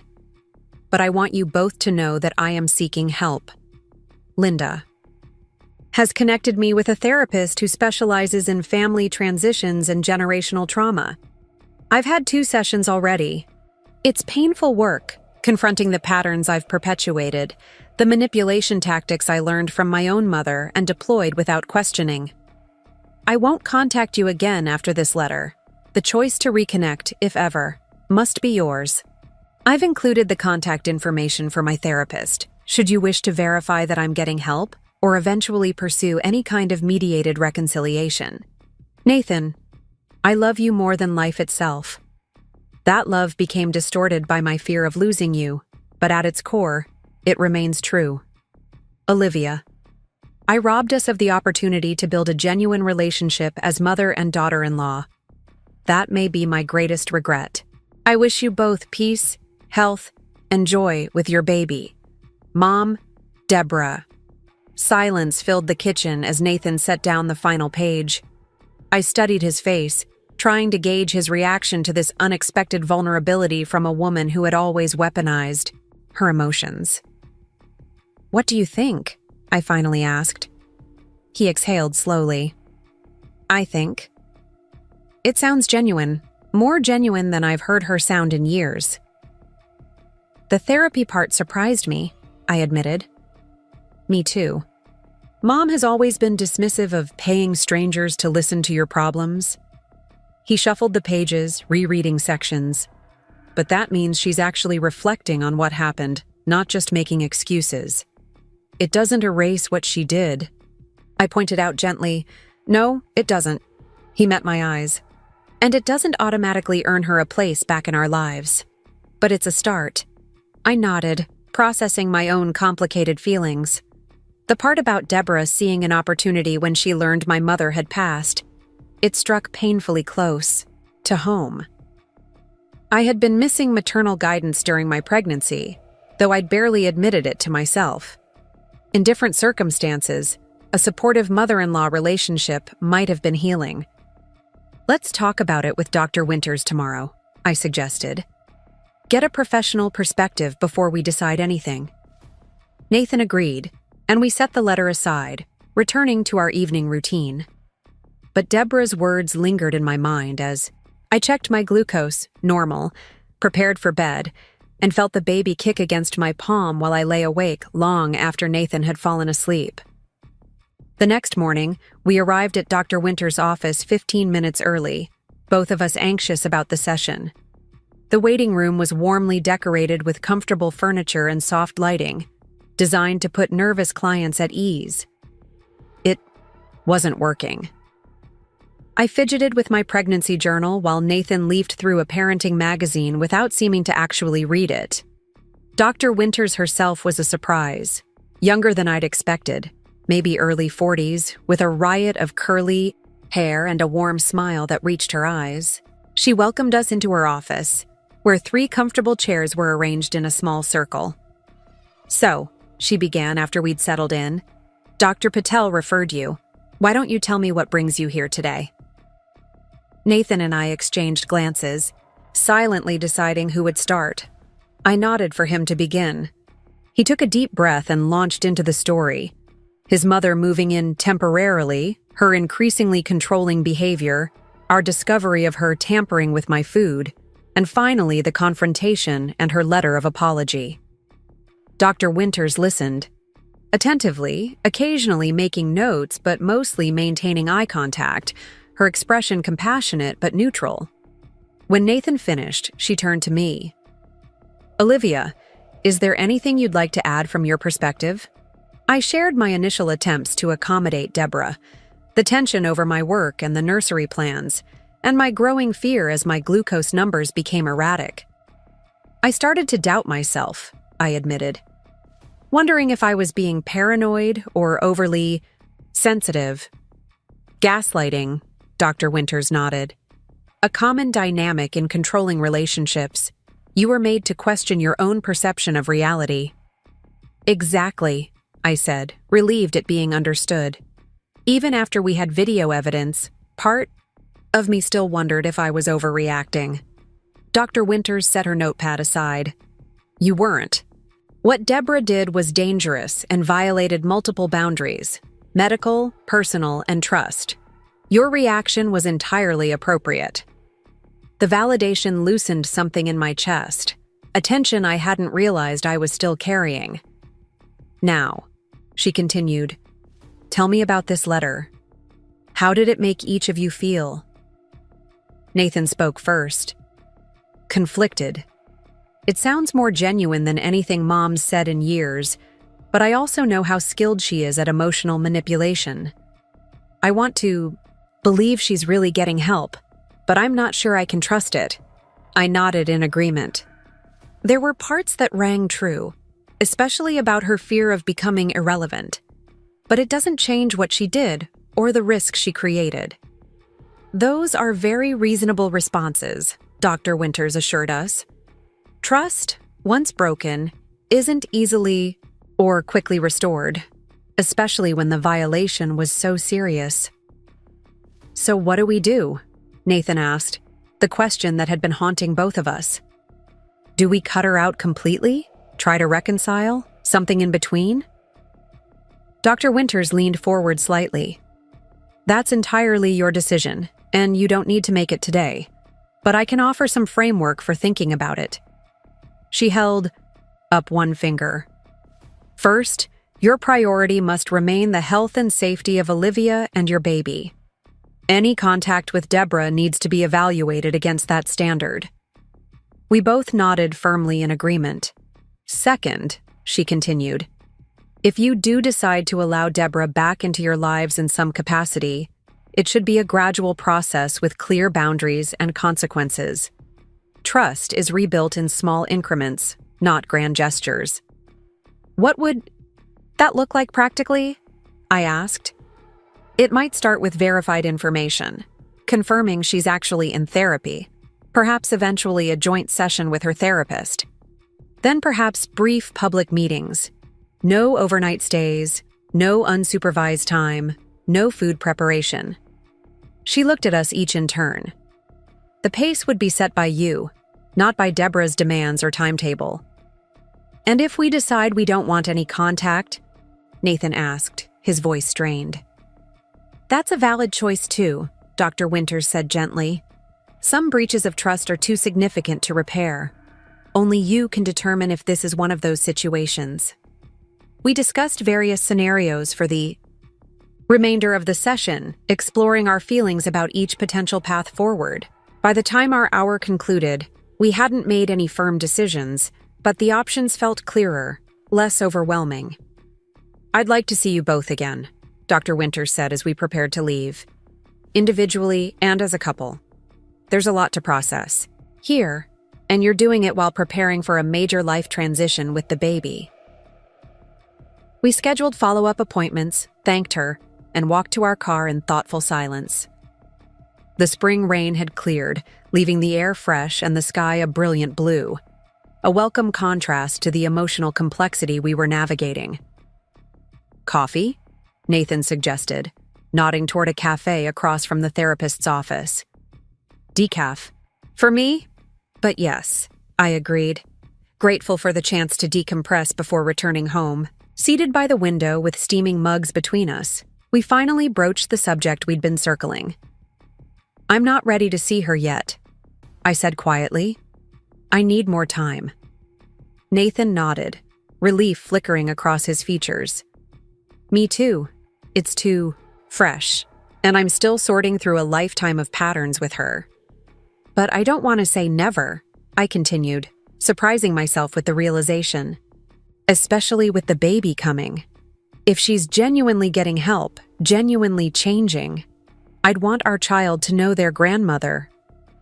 Under the right circumstances, Nathan qualified. With solid boundaries and clear consequences if they're violated. Exactly. I wrapped my hands around my mug, drawing comfort from its warmth. Maybe we start by verifying she's in therapy? Dr. Winters mentioned that as a first step. I can call the therapist she listed in her letter, Nathan agreed, just to confirm she's a patient. No details needed beyond that. It was a small step, but it felt right, cautious but not closed off to possibility. We finished our coffee and lighter conversation, discussing nursery colors and a birth class we'd signed up for the following week. That evening, while Nathan cooked dinner, I found myself standing in the doorway of our small second bedroom, the real nursery, not the office Deborah had tried to convert. The room was mostly empty, waiting for the furniture we'd ordered and the decorating we'd planned to do together. A blank slate, full of possibility. My phone buzzed with an incoming email. Opening it, I found a message from Kelly, my boss, with the subject line, "Thinking of you." Olivia, just checking in to see how you're doing with everything. The team misses you in the office, but I'm glad you're taking some days to work from home and take care of yourself. The Harriman campaign is progressing well. Your strategic framework was spot on, as usual. Let me know if you need anything. Whether it's work accommodations, someone to vent to, or just a normal adult conversation that doesn't revolve around pregnancy or in-laws, I'm here. Also, the leadership team has approved the flexible return-to-work proposal you submitted. Full details to follow in an official capacity, but I wanted you to know that piece is secured. Your position will be waiting for you, with the part-time transition schedule you requested for the first 3 months back. Take care of yourself and that baby, Kelly. Tears pricked at my eyes. Tears of relief and gratitude. One major source of stress that Deborah had tried to exploit had just been resolved. My career path was secure, with the flexibility I'd need as a new mother. Another piece falling into place. I forwarded the email to Nathan with a simple message. One more thing going right. His reply came seconds later. Amazing news. This calls for celebration dinner. How do you feel about that wild salmon you've been craving? Smiling, I headed to the kitchen, where Nathan was already pulling ingredients from the refrigerator. As I washed my hands to help with dinner preparation, I noticed my reflection in the window above the sink. The subtle roundness of my face, the fullness of my pregnancy now obvious even from this angle. 26 weeks along, with so much still to navigate before our baby arrived. But for the first time in weeks, the path ahead felt manageable. We had professional support, medical oversight, work security, and each other.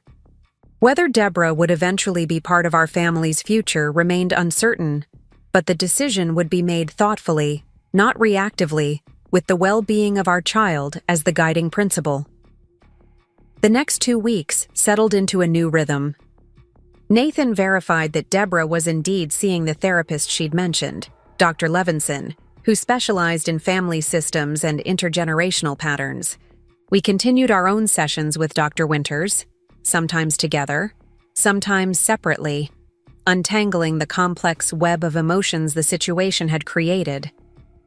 Deborah kept her word about not contacting us again, though Linda provided occasional updates when we asked, saying only that Deborah was doing the work and respecting our request for space. My glucose levels remained perfectly stable, each normal reading a small victory and confirmation that our decision to remove Deborah had been medically necessary. Dr. Patel was pleased with my progress, reducing the frequency of monitoring slightly, as the numbers consistently fell within target ranges. The baby's growth has normalized, she told us at my 28-week appointment, pointing to measurements on the ultrasound. No signs of macrosomia now that your glucose is controlled. Nathan squeezed my hand as we watched our daughter's profile on the screen, her tiny hands opening and closing near her face. "That's our little fighter," he murmured. "Indeed," Dr. Patel agreed. "And how are things at home? Any more food tampering incidents?" "No," I assured her. "Deborah is still living at her condo. We haven't seen her since the confrontation." The doctor nodded approvingly. "Good. Your health and the baby's health must remain the priority." She handed me a printout of the ultrasound images. "Everything looks on track for a healthy delivery at term, assuming glucose control continues." As we left the medical center, my phone buzzed with a notification. Zoe had sent a link to a news article with the message, "Is this what Deborah was talking about?" I opened the link to find a local news story about a medical researcher at Portland General who had been suspended for falsifying gestational diabetes research data. The researcher had apparently been inflating the risks of the condition to secure additional grant funding. "Nathan, look at this," I said, showing him the article as we walked to the car. He frowned as he read. "This doesn't change anything about your diagnosis or treatment. This is one researcher at one hospital, not the entire medical consensus on gestational diabetes." "I know that," I agreed. "But I bet Deborah will see this as vindication of her beliefs." "Probably," he sighed. "People tend to latch onto anything that confirms their existing views." "Should we be concerned about her sending this to us or trying to use it to reopen communication?" Nathan considered this as he unlocked the car. "If she does, it would tell us she hasn't changed as much as her letter suggested. Real growth would mean understanding that one fraudulent researcher doesn't invalidate established medical science." I nodded, relieved by his perspective. "You're right. And she hasn't reached out directly, which is a good sign." "One day at a time," he reminded me, our new mantra for navigating this complicated situation. Later that evening, as we assembled the crib that had finally been delivered, I found myself thinking about family, the one I'd grown up with, the one I'd married into, and the new one we were creating. My own mother had been gone for 5 years, taken by an aggressive cancer before she could know I was pregnant, before she could share her wisdom about motherhood. My father had remarried and moved to Arizona, present in my life but distant both geographically and emotionally. Nathan's family was now fractured by his mother's actions, his relationship with her fundamentally altered. He had no siblings, and his father had never been in the picture. Our baby would be born into a smaller family circle than either of us had imagined. "What are you thinking about?" Nathan asked, noticing my pensive expression as he tightened the last bolt on the crib. "Family," I said simply. "Who we have, who we've lost, who we might reconcile with someday." He set down the screwdriver and joined me on the floor where I was sorting through tiny clothes. I've been thinking about that too, about what family means beyond blood. Zoe will be an amazing honorary aunt, I offered, and Kelly has practically adopted you professionally, he added with a smile. Plus the neighbors across the street with the twins, they've already offered hand-me-downs and babysitting. We'll create the family our daughter needs, I said, folding a ridiculously small onesie with care, related or not. Speaking of family, Nathan said hesitantly, I had an idea about my mom. Not now, but maybe. Eventually. I set down the clothing. I'm listening. What if we invited her to meet with us in Dr. Winter's? Not at our home, but in the therapist's office. A controlled, mediated environment where we could potentially start rebuilding some kind of relationship. The suggestion wasn't entirely unexpected. Despite everything, I knew Nathan struggled with the complete separation from his only parent. And part of me, a small, cautious part, wondered if there was a version of Deborah that could be a positive presence in our child's life. Not until after the baby is born, I stipulated. I don't want any additional stress during pregnancy. Agreed, he said quickly. And only if she's been consistently in therapy, and with clear boundaries established beforehand. I considered the proposal, weighing the potential benefits against the risks. I think I'd be open to that. Eventually, one meeting with professional mediation to see if there's any foundation to build on. The relief in Nathan's eyes was palpable. Thank you for even considering it. She's your mother, I said simply, and our daughter's grandmother. If there's any chance of a healthy relationship, we should explore it. But cautiously, with eyes wide open, he leaned over to kiss me softly. I love you. Your capacity for grace, even after everything that happened. Oh, it's not grace, I corrected gently. It's pragmatism. Family relationships are complex, and cutting someone off completely is a last resort. We're not there yet, but we're also not naive about what happened. We finished assembling the nursery furniture in companionable conversation, discussing potential names for our daughter, still undecided, birth plan preferences, flexible but with clear priorities, and the upcoming baby shower that Zoe and my college roommate were organizing, smaller than originally planned, with Deborah's absence an unspoken reality. That night, as rain drummed steadily on the roof, I lay awake feeling our daughter's increasingly strong movements. Nathan's arm draped protectively across my belly, his breathing deep and even in sleep. Despite the complexity of our family situation, a profound sense of peace had settled over me. Whatever came next, whether reconciliation with Deborah or permanent estrangement, a smooth birth or complications, an easy transition to parenthood or the more likely bumpy reality, we would face it together, eyes open, boundaries firm, priorities clear. The baby kicked forcefully as if emphasizing the point. I smiled in the darkness, whispering to her, "That's right, little one. We've got this. All of us." The weeks slipped by, each one bringing me closer to my due date and further from the crisis with Deborah.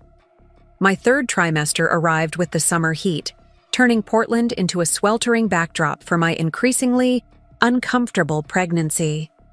Nathan installed window air conditioning units in our bedroom and the nursery, creating cool sanctuaries where I could escape when the heat became unbearable. Dr. Patel continued to monitor my condition closely, but without Deborah's interference, my gestational diabetes remained well controlled through diet and exercise. The baby's growth tracked perfectly on the charts, a consistent source of relief at each appointment. "You're doing everything right," Dr. Patel assured me at my 32-week checkup. "At this point, I see no reason why you can't have this birth experience you're hoping for." That validation meant more than she could know. After weeks of having my competence questioned and undermined by Deborah, the doctor's confidence in me served as a powerful counterbalance, rebuilding my trust in my own body and instincts. The baby shower Zoe organized was a welcome celebration, intimate and thoughtful, with close friends and colleagues gathering in our backyard under string lights and paper lanterns. Kelly from work presented me with a signed card from the entire team, along with a surprisingly stylish diaper bag that doubled as a professional-looking laptop carrier. "For when you're ready to come back," she explained with a wink. Practical, but still you. The absence of family, both my distant father and Nathan's estranged mother, hung in the air unacknowledged, but the warmth of our chosen community more than compensated. These were the people who had supported us through the crisis, who had validated our experiences and decisions, who would help us navigate the early days of parenthood. As guests mingled over mocktails and finger foods, Zoe pulled me aside, her expression unusually serious. "Linda called me this morning." My stomach tightened. "About Deborah?" She nodded. "Apparently, she's completed some intensive therapy program. 2 months of weekly individual sessions plus a support group for parents transitioning to grandparenthood or something like that." "That's good, I guess," I said cautiously. "Is she still respecting our boundaries?" "Yes, that's actually why Linda called. Deborah wanted to send a gift for the baby but didn't want to overstep by contacting you directly.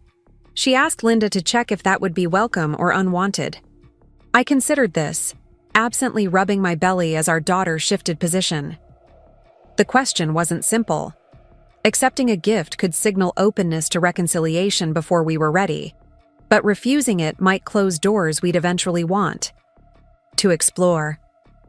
"Let me talk to Nathan," I finally said. "This decision needs to be mutual." When I shared the news with Nathan that evening, after our guests had departed, his reaction mirrored my own complicated feelings. "A gift seems harmless enough," he said, helping me lower myself onto the couch, my movements increasingly awkward as my pregnancy advanced. "But it could also be the thin edge of the wedge, a way back into our lives on her terms rather than ours." "Exactly." I settled against the cushions, relieved to be off my swollen feet. "And timing matters. We agreed not to address reconciliation until after the baby arrives." Nathan sat beside me, thoughtful. "What if we suggested she donate to the hospital's NICU fund in the baby's name instead? It's a gesture that honors our child without creating an obligation for direct contact, and it benefits other babies as well." The solution was elegant, acknowledging Deborah's desire to celebrate her grandchild while maintaining our boundaries and redirecting her energy toward something positive. "That's perfect," I agreed, genuinely thoughtful while still keeping appropriate distance. Nathan relayed our decision to Linda the next day. Her response was encouraging. Deborah had accepted the alternative with grace, making a generous donation and requesting no acknowledgement beyond knowing we were aware of it. "It's a small thing," Dr. Winters noted when we shared this development during our next therapy session, "but potentially significant. She's demonstrating respect for your boundaries while still finding a way to express her connection to the baby. That shows progress." "It doesn't erase what happened," I pointed out. "No, it doesn't," she agreed. "Reconciliation, if you choose. To pursue it will be a long road with many small steps. This is just one of them." With that piece settled, we refocused on preparing for the baby's arrival. Nathan took paternity leave preparation seriously, meeting with his team to ensure smooth coverage during his planned absence. I finalized arrangements with Kelly for my maternity leave, satisfied that my projects would be well managed during the 3 months I'd be away. The nursery came together beautifully, the soft green walls I'd originally envisioned paired with natural wood furniture and whimsical animal prints. Nothing like the pink-saturated traditional nursery Deborah had tried to force upon us. While organizing the changing table supplies one afternoon, I came across something unexpected. A small wooden box tucked behind packages of diapers and wipes. Opening it revealed a delicate silver bracelet with a single charm, a compass rose. "Nathan," I called, confused by the discovery. He appeared in the doorway, a guilty smile spreading across his face. "You weren't supposed to find that yet." "What is it?" I asked, lifting the bracelet carefully. He came to sit beside me on the floor. "It's a gift for after the baby is born. The compass is because you've been our true north through all of this. Steady, reliable, pointing the way forward even when the path wasn't clear." Tears welled in my eyes, pregnancy hormones amplifying the wave of emotion his thoughtfulness triggered. "It's beautiful." "There's room to add more charms," he explained, closing the box gently. "Milestones, memories, meaningful moments. I thought it could be something just for you, apart from all the baby gifts and mom-focused presents. Something to remind me I'm still Olivia, not just someone's mother," I translated, leaning against him gratefully. "Exactly," he kissed. The top of my head. "No matter what happens with the baby, with my mom, with anything, you are still you. That's important." The gesture touched me deeply, not just for its thoughtfulness, but for what it represented. Nathan's complete understanding of my fears about losing myself in motherhood. Something Deborah had actively encouraged with her constant emphasis on maternal sacrifice.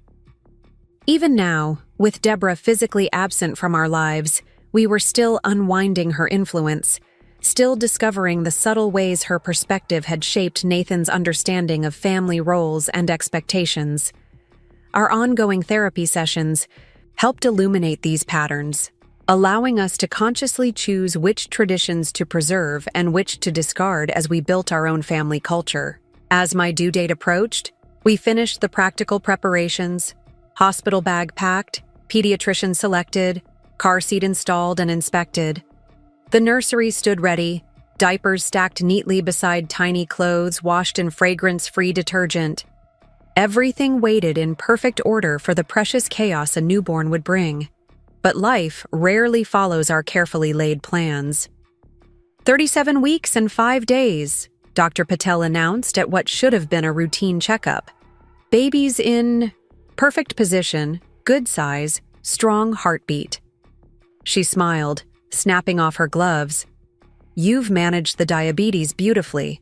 I couldn't ask for better control." I beamed at the praise, exchanging a proud glance with Nathan. After everything we'd been through, this validation felt like a significant victory. "Any questions before you go?" Dr. Patel asked, updating my chart. "Actually, yes," I said, gesturing to my feet propped on the examination table's step.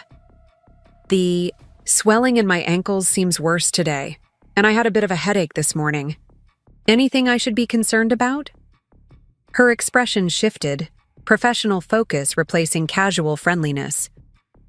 "Let's check your blood pressure again." The cuff tightened around my arm, the machine beeping as it completed its reading. Dr. Patel studied the numbers, her brow furrowing slightly. 140/90, she reported. "That's elevated from your baseline." "Is that bad?" Nathan asked, instantly alert. "It's concerning," she replied carefully, "especially combined with the increased swelling and headache. I'd like to run some additional tests to rule out preeclampsia." The word hung in the air, like a storm cloud. "Preeclampsia can be serious if left untreated," Dr. Patel explained, her tone measured but urgent. "I want to admit you for observation and additional testing." Nathan's face went pale. "Is the baby in danger?" "Both Olivia and the baby need close monitoring," she replied. "Preeclampsia affects the mother's vascular system, which can impact blood flow to the placenta. The good news is you're already past 37 weeks, so if we need to deliver early, the baby's lungs should be mature." My mind raced, trying to process this sudden shift. Just moments ago, we'd been celebrating my perfect glucose control, and now we were discussing potential early delivery. The disconnect was jarring. "How soon would I need to deliver?" I asked, protectively cradling my belly. Dr. Patel's expression softened. "Let's not get ahead of ourselves. First, We need to confirm the diagnosis with blood and urine tests. If it is preeclampsia, the severity will determine our next steps. Mild cases can sometimes be managed with bed rest and close monitoring, but more severe cases require delivery, as that's the only true cure. Within an hour, I found myself in a hospital bed, an IV in my arm, and a parade of medical professionals, coming and going from my room. Blood pressure cuff, blood draws, urine tests, fetal monitoring, each procedure adding another piece to the diagnostic puzzle. Nathan remained at my side, his worry evident in the tight set of his shoulders despite his reassuring words. "Everything's going to be fine," he said, perhaps more to himself than to me. "Dr. Patel knows what she's doing." I squeezed his hand. "I know. It's just not how I pictured spending today." A nurse entered with another blood pressure cuff. "Time for another reading, Mrs. Chen." The routine had become familiar already. Extend, arm, remain still, breathe normally. The machine beeped, and the nurse frowned slightly at the display. 150/95, she noted, recording the number on my chart. Still elevated. "Is it getting worse?" I asked, anxiety tightening my chest. "Dr. Patel will discuss the overall pattern with you," she replied diplomatically. "She should be back with your test results soon." After the nurse left, Nathan paced the small room, his composure finally cracking. "I should call someone. Zoe? Kelly? They should know what's happening." "Let's wait until we have more information," I suggested, though I understood his need to take action, to do something tangible in a situation largely beyond our control. Dr. Patel returned as evening shadows lengthened across the hospital room. Her serious expression confirmed what the ongoing tests had suggested. "The protein levels in your urine are elevated, and your blood work shows some concerning markers," she began. "Combined with the persistent high blood pressure and symptoms, we're looking at preeclampsia." Though we'd been bracing for this diagnosis, hearing it confirmed sent a wave of fear through me. "What happens now?" "Given that you're almost 38 weeks along and your symptoms are moderate but worsening, I recommend induction," she said. "We can start the process tonight, with the goal of delivery within the next 24-48 hours. "Tonight?" Nathan echoed, sinking into the chair beside my bed. "That soon?" Dr. Patel nodded. "Preeclampsia can escalate quickly, potentially leading to seizures, liver damage, or placental abruption. I don't want to alarm you unnecessarily, but the safest course for both mother and baby is delivery." I took a deep breath, steadying myself. "Then that's what we'll do. I'll give you some time to process and make any calls you need to," Dr. Patel said. "The induction team will be in shortly to explain the procedure and get started." After she left, Nathan and I sat in stunned silence for several moments. All our careful birth plans, the labor positions we'd practiced, the playlist we'd created, the subtle lighting we'd planned for the delivery room, suddenly seemed irrelevant. Our baby was coming now, ready or not. "I should call Zoe," I finally said, "and you should update your team at work." Nathan nodded mechanically, pulling out his phone. "Should we tell my mother?" The question hung in the air between us. Despite our cautious progress toward potential reconciliation, we hadn't planned to involve Deborah until well after the baby's birth. But now, with medical complications and an emergency induction, the calculus felt different. "Let's wait," I decided. "At least until we know more about how this is going to go. I don't want to manage her reactions on top of everything else right now." He looked relieved. "Agreed.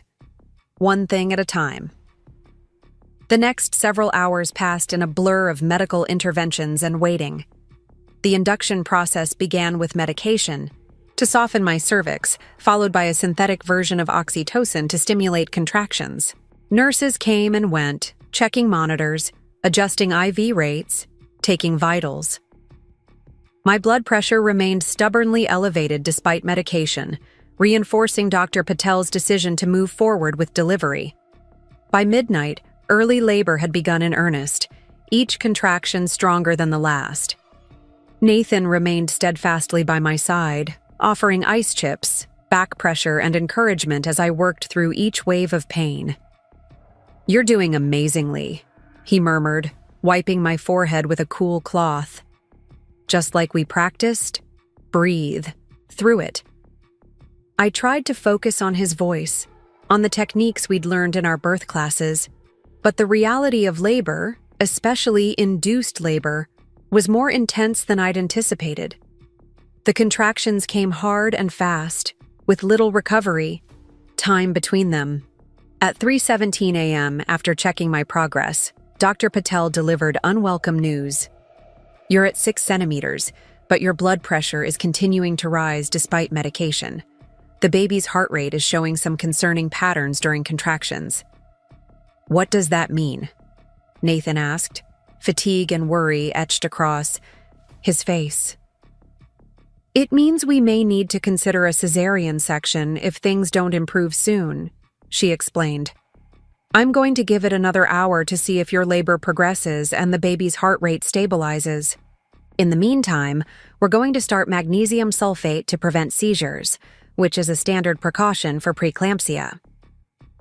The magnesium made me feel flushed and slightly disoriented, adding another layer of discomfort to the already challenging labor. Through it all, Nathan remained my anchor, his steady presence a reminder that regardless of how our baby arrived, we would face it together. By 4:30 a.m., Dr. Patel's expression told me everything I needed to know before she even spoke. "The baby's heart rate is showing persistent late decelerations, which suggests she's not tolerating labor well. Your blood pressure is now 165/105 despite maximum medication. I strongly recommend we proceed with a cesarean section." Though disappointment washed over me, concern for our daughter overrode all other emotions. "Let's do it. Whatever keeps her safe." The operating room was brighter and colder than I'd imagined, the clinical atmosphere a stark contrast to the dim private labor room. A blue surgical drape was raised across my midsection, separating me from the surgical field while allowing Nathan, now dressed in scrubs, to sit by my head. "You'll feel pressure and movement, but no pain," the anesthesiologist assured me as the spinal block took effect, numbing me from the chest down. Nathan held my hand tightly as Dr. Patel and her surgical team worked on the other side of the drape. The sensation was strange. Pressure and tugging without pain, my body seemingly disconnected from itself. "Almost there," Dr. Patel announced. "Dad, get your camera ready." A moment later, a strong, indignant cry filled the operating room. "She's here," Dr. Patel called out. "Beautiful baby girl, great color, excellent lungs." The surgical nurse briefly held our daughter above the drape, red-faced, slick with vernix, and absolutely perfect. Nathan's eyes filled with tears as he snapped photos, his hand shaking visibly. "She's beautiful," he whispered. "Olivia, she's perfect." 8 pounds, 1 ounce, someone called out. Apgar scored 9 out of 10. After a quick assessment, the nurse brought our swaddled daughter to us, placing her against my chest. Despite the clinical surroundings, the medication fogging my thoughts, and the unexpected nature of her arrival, the moment our eyes met transcended everything. She was here. She was healthy. We had made it. "Hello, Emma," I murmured, the name we'd finally settled on just days earlier. "Welcome to the world." Nathan leaned down, gently stroking her cheek with one finger.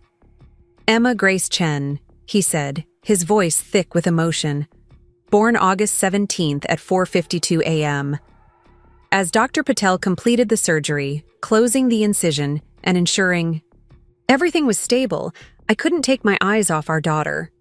Her tiny features, her rosebud mouth working in sleep, the perfect curl of her fingers around Nathan's thumb, each detail more miraculous than the last. The recovery period passed in a haze of pain medication, frequent vital checks, and the steep learning curve of breastfeeding.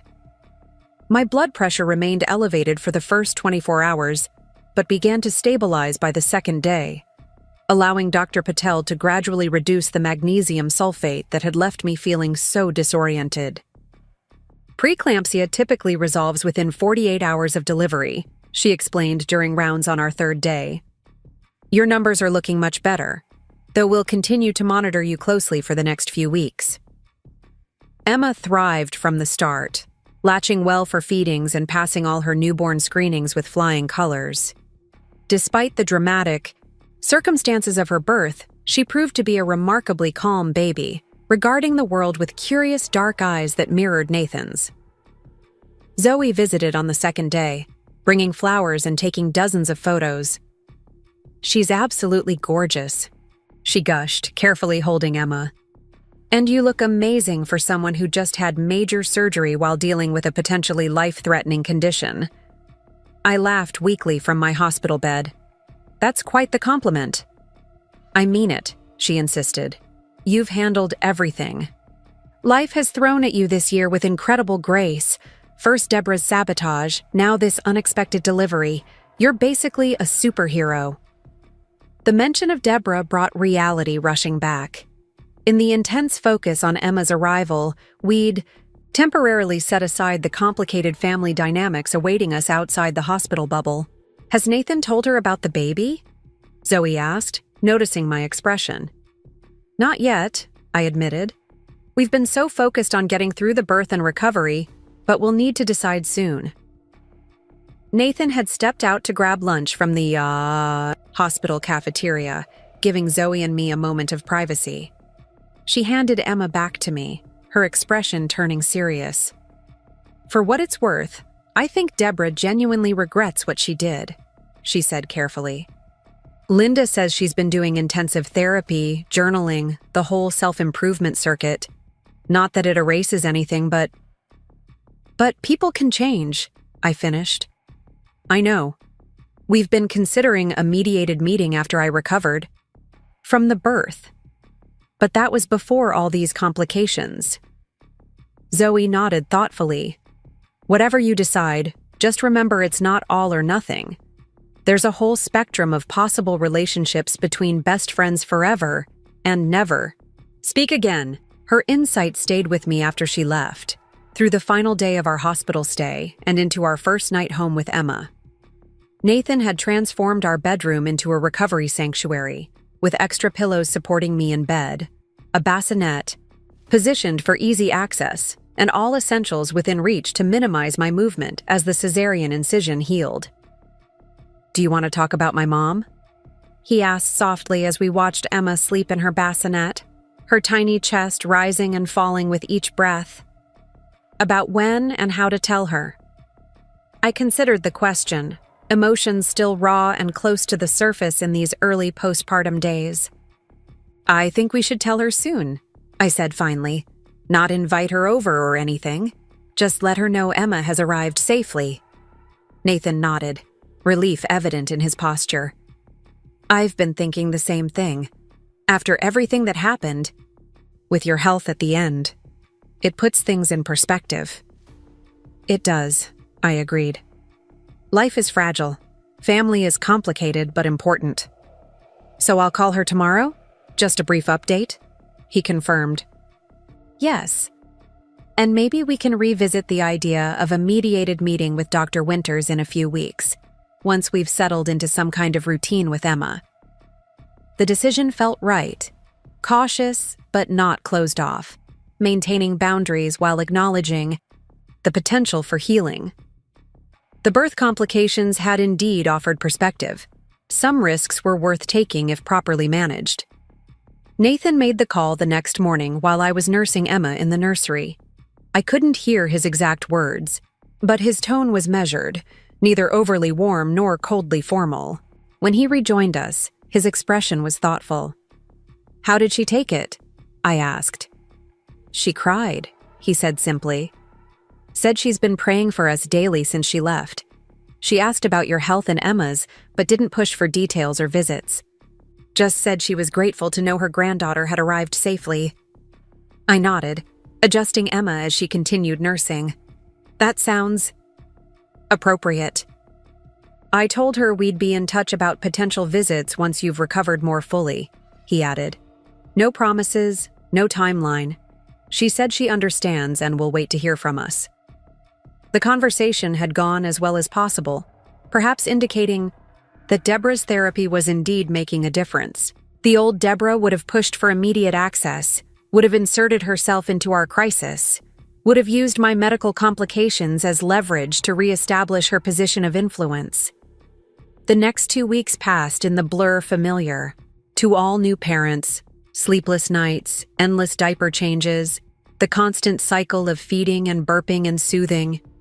My physical recovery progressed well, the incision healing cleanly, and my blood pressure finally returning to normal ranges. Emma gained weight steadily, her newborn clothes already starting to seem snug. At 3 weeks postpartum, we had our first joint session with Dr. Winters since Emma's birth. The therapist cooed appropriately over pictures of the baby before addressing the question of Deborah. "How are you both feeling about potential contact now that Emma has arrived?" she asked. Nathan and I exchanged glances, having discussed this extensively the night before. "We're cautiously open to it," I answered, "but with very clear parameters." Dr. Winters nodded encouragingly. "What kind of parameters are you considering?" "Short, supervised visits initially," Nathan said. "In a neutral location, not our home. No food preparation or unmonitored time with Emma. And definite red lines," I added. "If she dismisses medical advice, tries to undermine our parenting decisions, or reverts to manipulative behavior, the contact ends immediately." "Those sound like very reasonable boundaries," Dr. Winters agreed. "Would you like me to facilitate the first meeting? Many families find that helpful when re-establishing contact after a significant breach of trust." We both nodded, relief evident in Nathan's posture. Having a professional present would provide a buffer and ensure the focus remained on healthy interaction rather than rehashing past hurts. "I'll reach out to her therapist to coordinate," Dr. Winters offered. "We can plan something for next week if you're feeling up to it, Olivia." The meeting was scheduled for the following Tuesday at Dr. Winters' office, neutral territory with professional support readily available. I spent the days leading up to it cycling through emotions, anxiety about potential conflict, hope for genuine reconciliation, fierce protectiveness of Emma, and lingering anger over what Deborah had done. "We can cancel if you're not ready," Nathan assured me that morning as we dressed Emma in a simple but adorable outfit for her first meeting with her grandmother. "There's no timeline we have to follow here." "I'm ready," I said, surprising myself with the certainty in my voice. Not for immediate full forgiveness, but for a beginning. For Emma's sake, and for yours. The drive to Dr. Winters' office felt longer than usual, Emma sleeping peacefully in her car seat, oblivious to the emotional weight of the journey. When we arrived, Dr. Winters greeted us warmly, showing us to a comfortable sitting area rather than her usual therapy room. "Deborah is already here," she informed us. "I've reviewed the parameters with her, and she understands this is a preliminary meeting with no guarantees about future contact." Nathan squeezed my hand as Dr. Winters went to bring Deborah in. A moment later, the door opened, and there she stood, looking both familiar and somehow different. She'd lost weight, her clothes simpler than the stylish outfits she'd favored before. But the most striking change was in her expression, the imperious confidence replaced by genuine uncertainty. "Nathan," she breathed, eyes filling with tears. "Olivia, thank you for agreeing to this." Dr. Winters guided her to a seat across from us, subtly positioning herself between us as a buffer. For a moment, no one spoke, the weight of past conflicts and present possibilities filling the space between us. Deborah broke the silence, her voice steady despite her evident emotion. "Before anything else, I want to say again how deeply sorry I am for what I did. I've spent months working to understand why I acted as I did, the patterns I was repeating from my own upbringing, the fear of irrelevance that drove me. None of that excuses my behavior. But I want you to know I'm committed to changing. Nathan nodded, his expression guarded but not cold. We appreciate that, Mom. It's why we're here today. Deborah's gaze shifted to the car seat between us, where Emma slept peacefully. This is Emma, I said, carefully lifting her from the car seat. Emma Grace Chen, 3 weeks old yesterday. She's beautiful, Deborah whispered, tears spilling freely now. Absolutely perfect. Would you like to hold her? I asked, the offer surprising even me. Deborah looked up, shock evident in her expression. You would trust me to hold her? After everything? This is a supervised visit in a therapist's office, I clarified gently. We're taking small steps here, but yes, you can hold your granddaughter. As I placed Emma in Deborah's arms, watching her cradle the baby with practiced care, something shifted in the atmosphere of the room. Not forgiveness exactly, not yet, but possibility. The potential for a new relationship, built on clearer understanding and firmer boundaries than what had come before. Hello, Emma, Deborah murmured, studying her granddaughter's face with undisguised wonder. I'm your grandmother. I've made some big mistakes, but I'm going to do better. For you and for your mom and dad. Dr. Winters caught my eye across the room, offering a small nod of approval at how the interaction was unfolding. This was just the beginning. One brief, supervised visit that would need to be followed by many more careful steps before true trust could be established. Deborah would need to consistently demonstrate her commitment to change, to respecting our boundaries, to putting Emma's well-being above her own desires. But as I watched her with my daughter, I allowed myself to hope that perhaps the family we were building could eventually include her, not as the controlling presence she'd once been, but as the supportive grandmother Emma deserved. The visit lasted 30 minutes, Dr. Winters gently guiding the conversation away from sensitive topics when needed. Deborah returned Emma to Nathan when asked, accepted our limitations on future visits without protest, and expressed genuine interest in my recovery without minimizing the seriousness of the preeclampsia. As we prepared to leave, Deborah hesitated by the door. I have something for Emma, she said, reaching into her purse. It's nothing elaborate, just, if it's not appropriate, please say so. She withdrew a small velvet pouch and handed it to Nathan. Inside was a simple silver bracelet sized for a baby with a single charm, a tiny heart engraved with Emma's birth date. It's adjustable as she grows, Deborah explained nervously. And I checked with the jeweler that it's safe for babies, though obviously she wouldn't wear it unattended. The gift was thoughtful but understated, respectful of our parenting choices, while acknowledging her relationship to Emma. I exchanged a glance with Nathan, seeing my own assessment reflected in his eyes. Thank you, I said sincerely. We'll save it for special occasions when she's a bit older. Deborah nodded, clearly relieved by our acceptance. That sounds perfect. As we drove home after the meeting, Emma still sleeping soundly in her car seat, Nathan reached over to squeeze my hand. That went better than I expected. It did, I agreed. She seems genuinely different. One step at a time, he reminded me, echoing our mantra from the past months. One step at a time, I repeated, looking back at our daughter. For Emma's sake, it's worth trying. The following weeks brought a gradual establishment of new routines, both with Emma and with Deborah. Short, supervised visits became slightly longer ones. Dr. Winter's office gave way to meetings at neutral public locations like parks and cafes. Each interaction built upon the last, establishing a new framework for family relationships based on mutual respect rather than manipulation or obligation.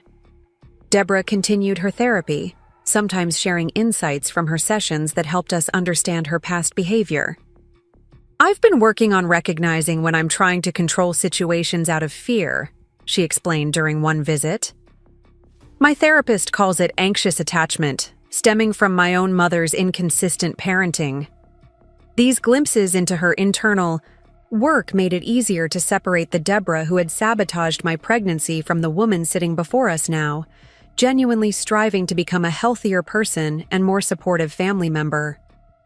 By the time Emma was 3 months old, we had established a cautious but functional relationship. Deborah visited our home once a week for a few hours, always respectful of our parenting choices, always careful to check before offering suggestions. "I read an article about baby massage for colic," she mentioned one afternoon as Emma fussed through a particularly difficult day. "But I'm sure you've already researched options. You're both such attentive parents." The acknowledgement of our competence, so different from her previous dismissive attitude, spoke volumes about her progress. When I asked her to demonstrate the massage technique, the collaborative moment felt like a milestone. Deborah offering knowledge without demanding control, me accepting help without surrendering authority. As my maternity leave neared its end, we faced the childcare decisions that had once been such a point of contention. Kelly had approved my flexible return-to-work plan, allowing me to ease back into professional responsibilities gradually. But we still needed reliable care for Emma during my office hours. "We've toured 3 different childcare centers," I told Deborah during a Sunday afternoon visit. "The one connected to Nathan's company seems best, but there's a wait list." I watched her carefully, half expecting the old Deborah to re-emerge with arguments against institutional childcare. Instead, she nodded thoughtfully. "Have you considered a nanny share with another family? My friend Linda's daughter did that when she went back to work." The suggestion was offered without judgment, a practical option rather than a veiled criticism. Another small victory in our evolving relationship. "We've thought about it," Nathan confirmed. "There's a family 2 streets over with twins a few months older than Emma. Their mom works from home 3 days a week." "That sounds promising," Deborah replied, adjusting Emma's sock that had started to slip off. "I know you'll find the right solution. You always do such thorough research." The compliment, so casually delivered, caught me by surprise. How far we had come from the woman who had once tried to dictate every aspect of our lives, who had actively sabotaged my health to force her preferred outcome. Later that evening, after Deborah had gone and Emma was asleep in her crib, Nathan and I sat on the back porch swing, enjoying the mild September evening.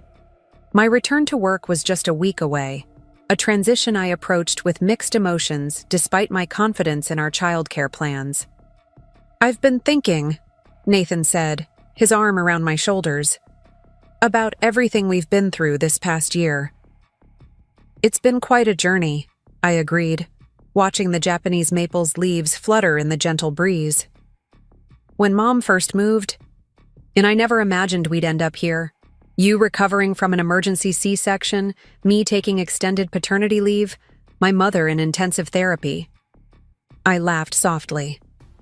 "Don't forget the hidden cameras in the kitchen and the medical documentation of food tampering.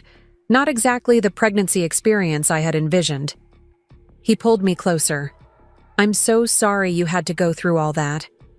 "I'm not," I said, surprising myself with the realization. "Not entirely, anyway.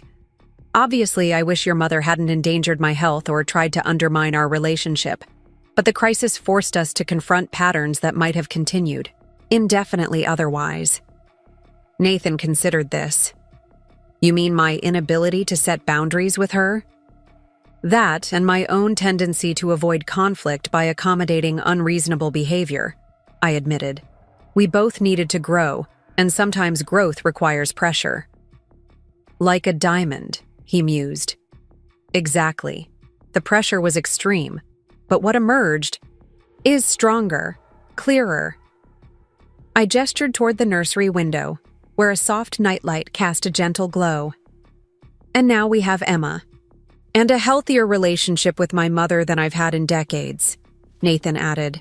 "Not perfect, not completely healed, but honest in a way it never was before."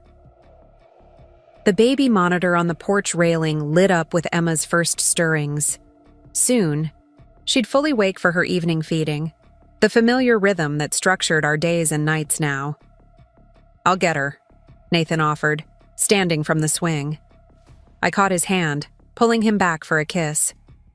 "Thank you for believing me when I said something was wrong, for standing with me when it would have been easier not to." "Always," he promised. "It's what family does, what real family does. Stand together, face the truth, grow through challenges." As he went inside to retrieve our daughter, I remained on the porch, reflecting on the unexpected journey that had brought us here. The mother-in-law who had tried to sabotage my pregnancy had inadvertently strengthened our marriage, forced crucial growth, and ultimately transformed herself through the painful consequences of her actions. The doctor's report that confirmed my suspicions had changed everything, not just by validating my experience, but by initiating a cascade of difficult truths and necessary confrontations that had reshaped our family from the foundation up. When Nathan returned with Emma, her tiny face alert in the evening light, I took her in my arms with a sense of profound gratitude for her health, for our resilience, and for the hard-won wisdom that would guide us as we raised her to recognize both healthy love and dangerous control. She would grow up knowing her worth, understanding boundaries, and valuing authenticity over appearance. Lessons paid for dearly, but worth every painful moment of their acquisition. "Welcome to our family, Emma," I whispered as she nestled against me. "It's not perfect, but it's real, and that's so much better." Up next, you've got 2 more standout stories right on your screen. If this one hit the mark, you won't want to pass these up. Just click and check them out.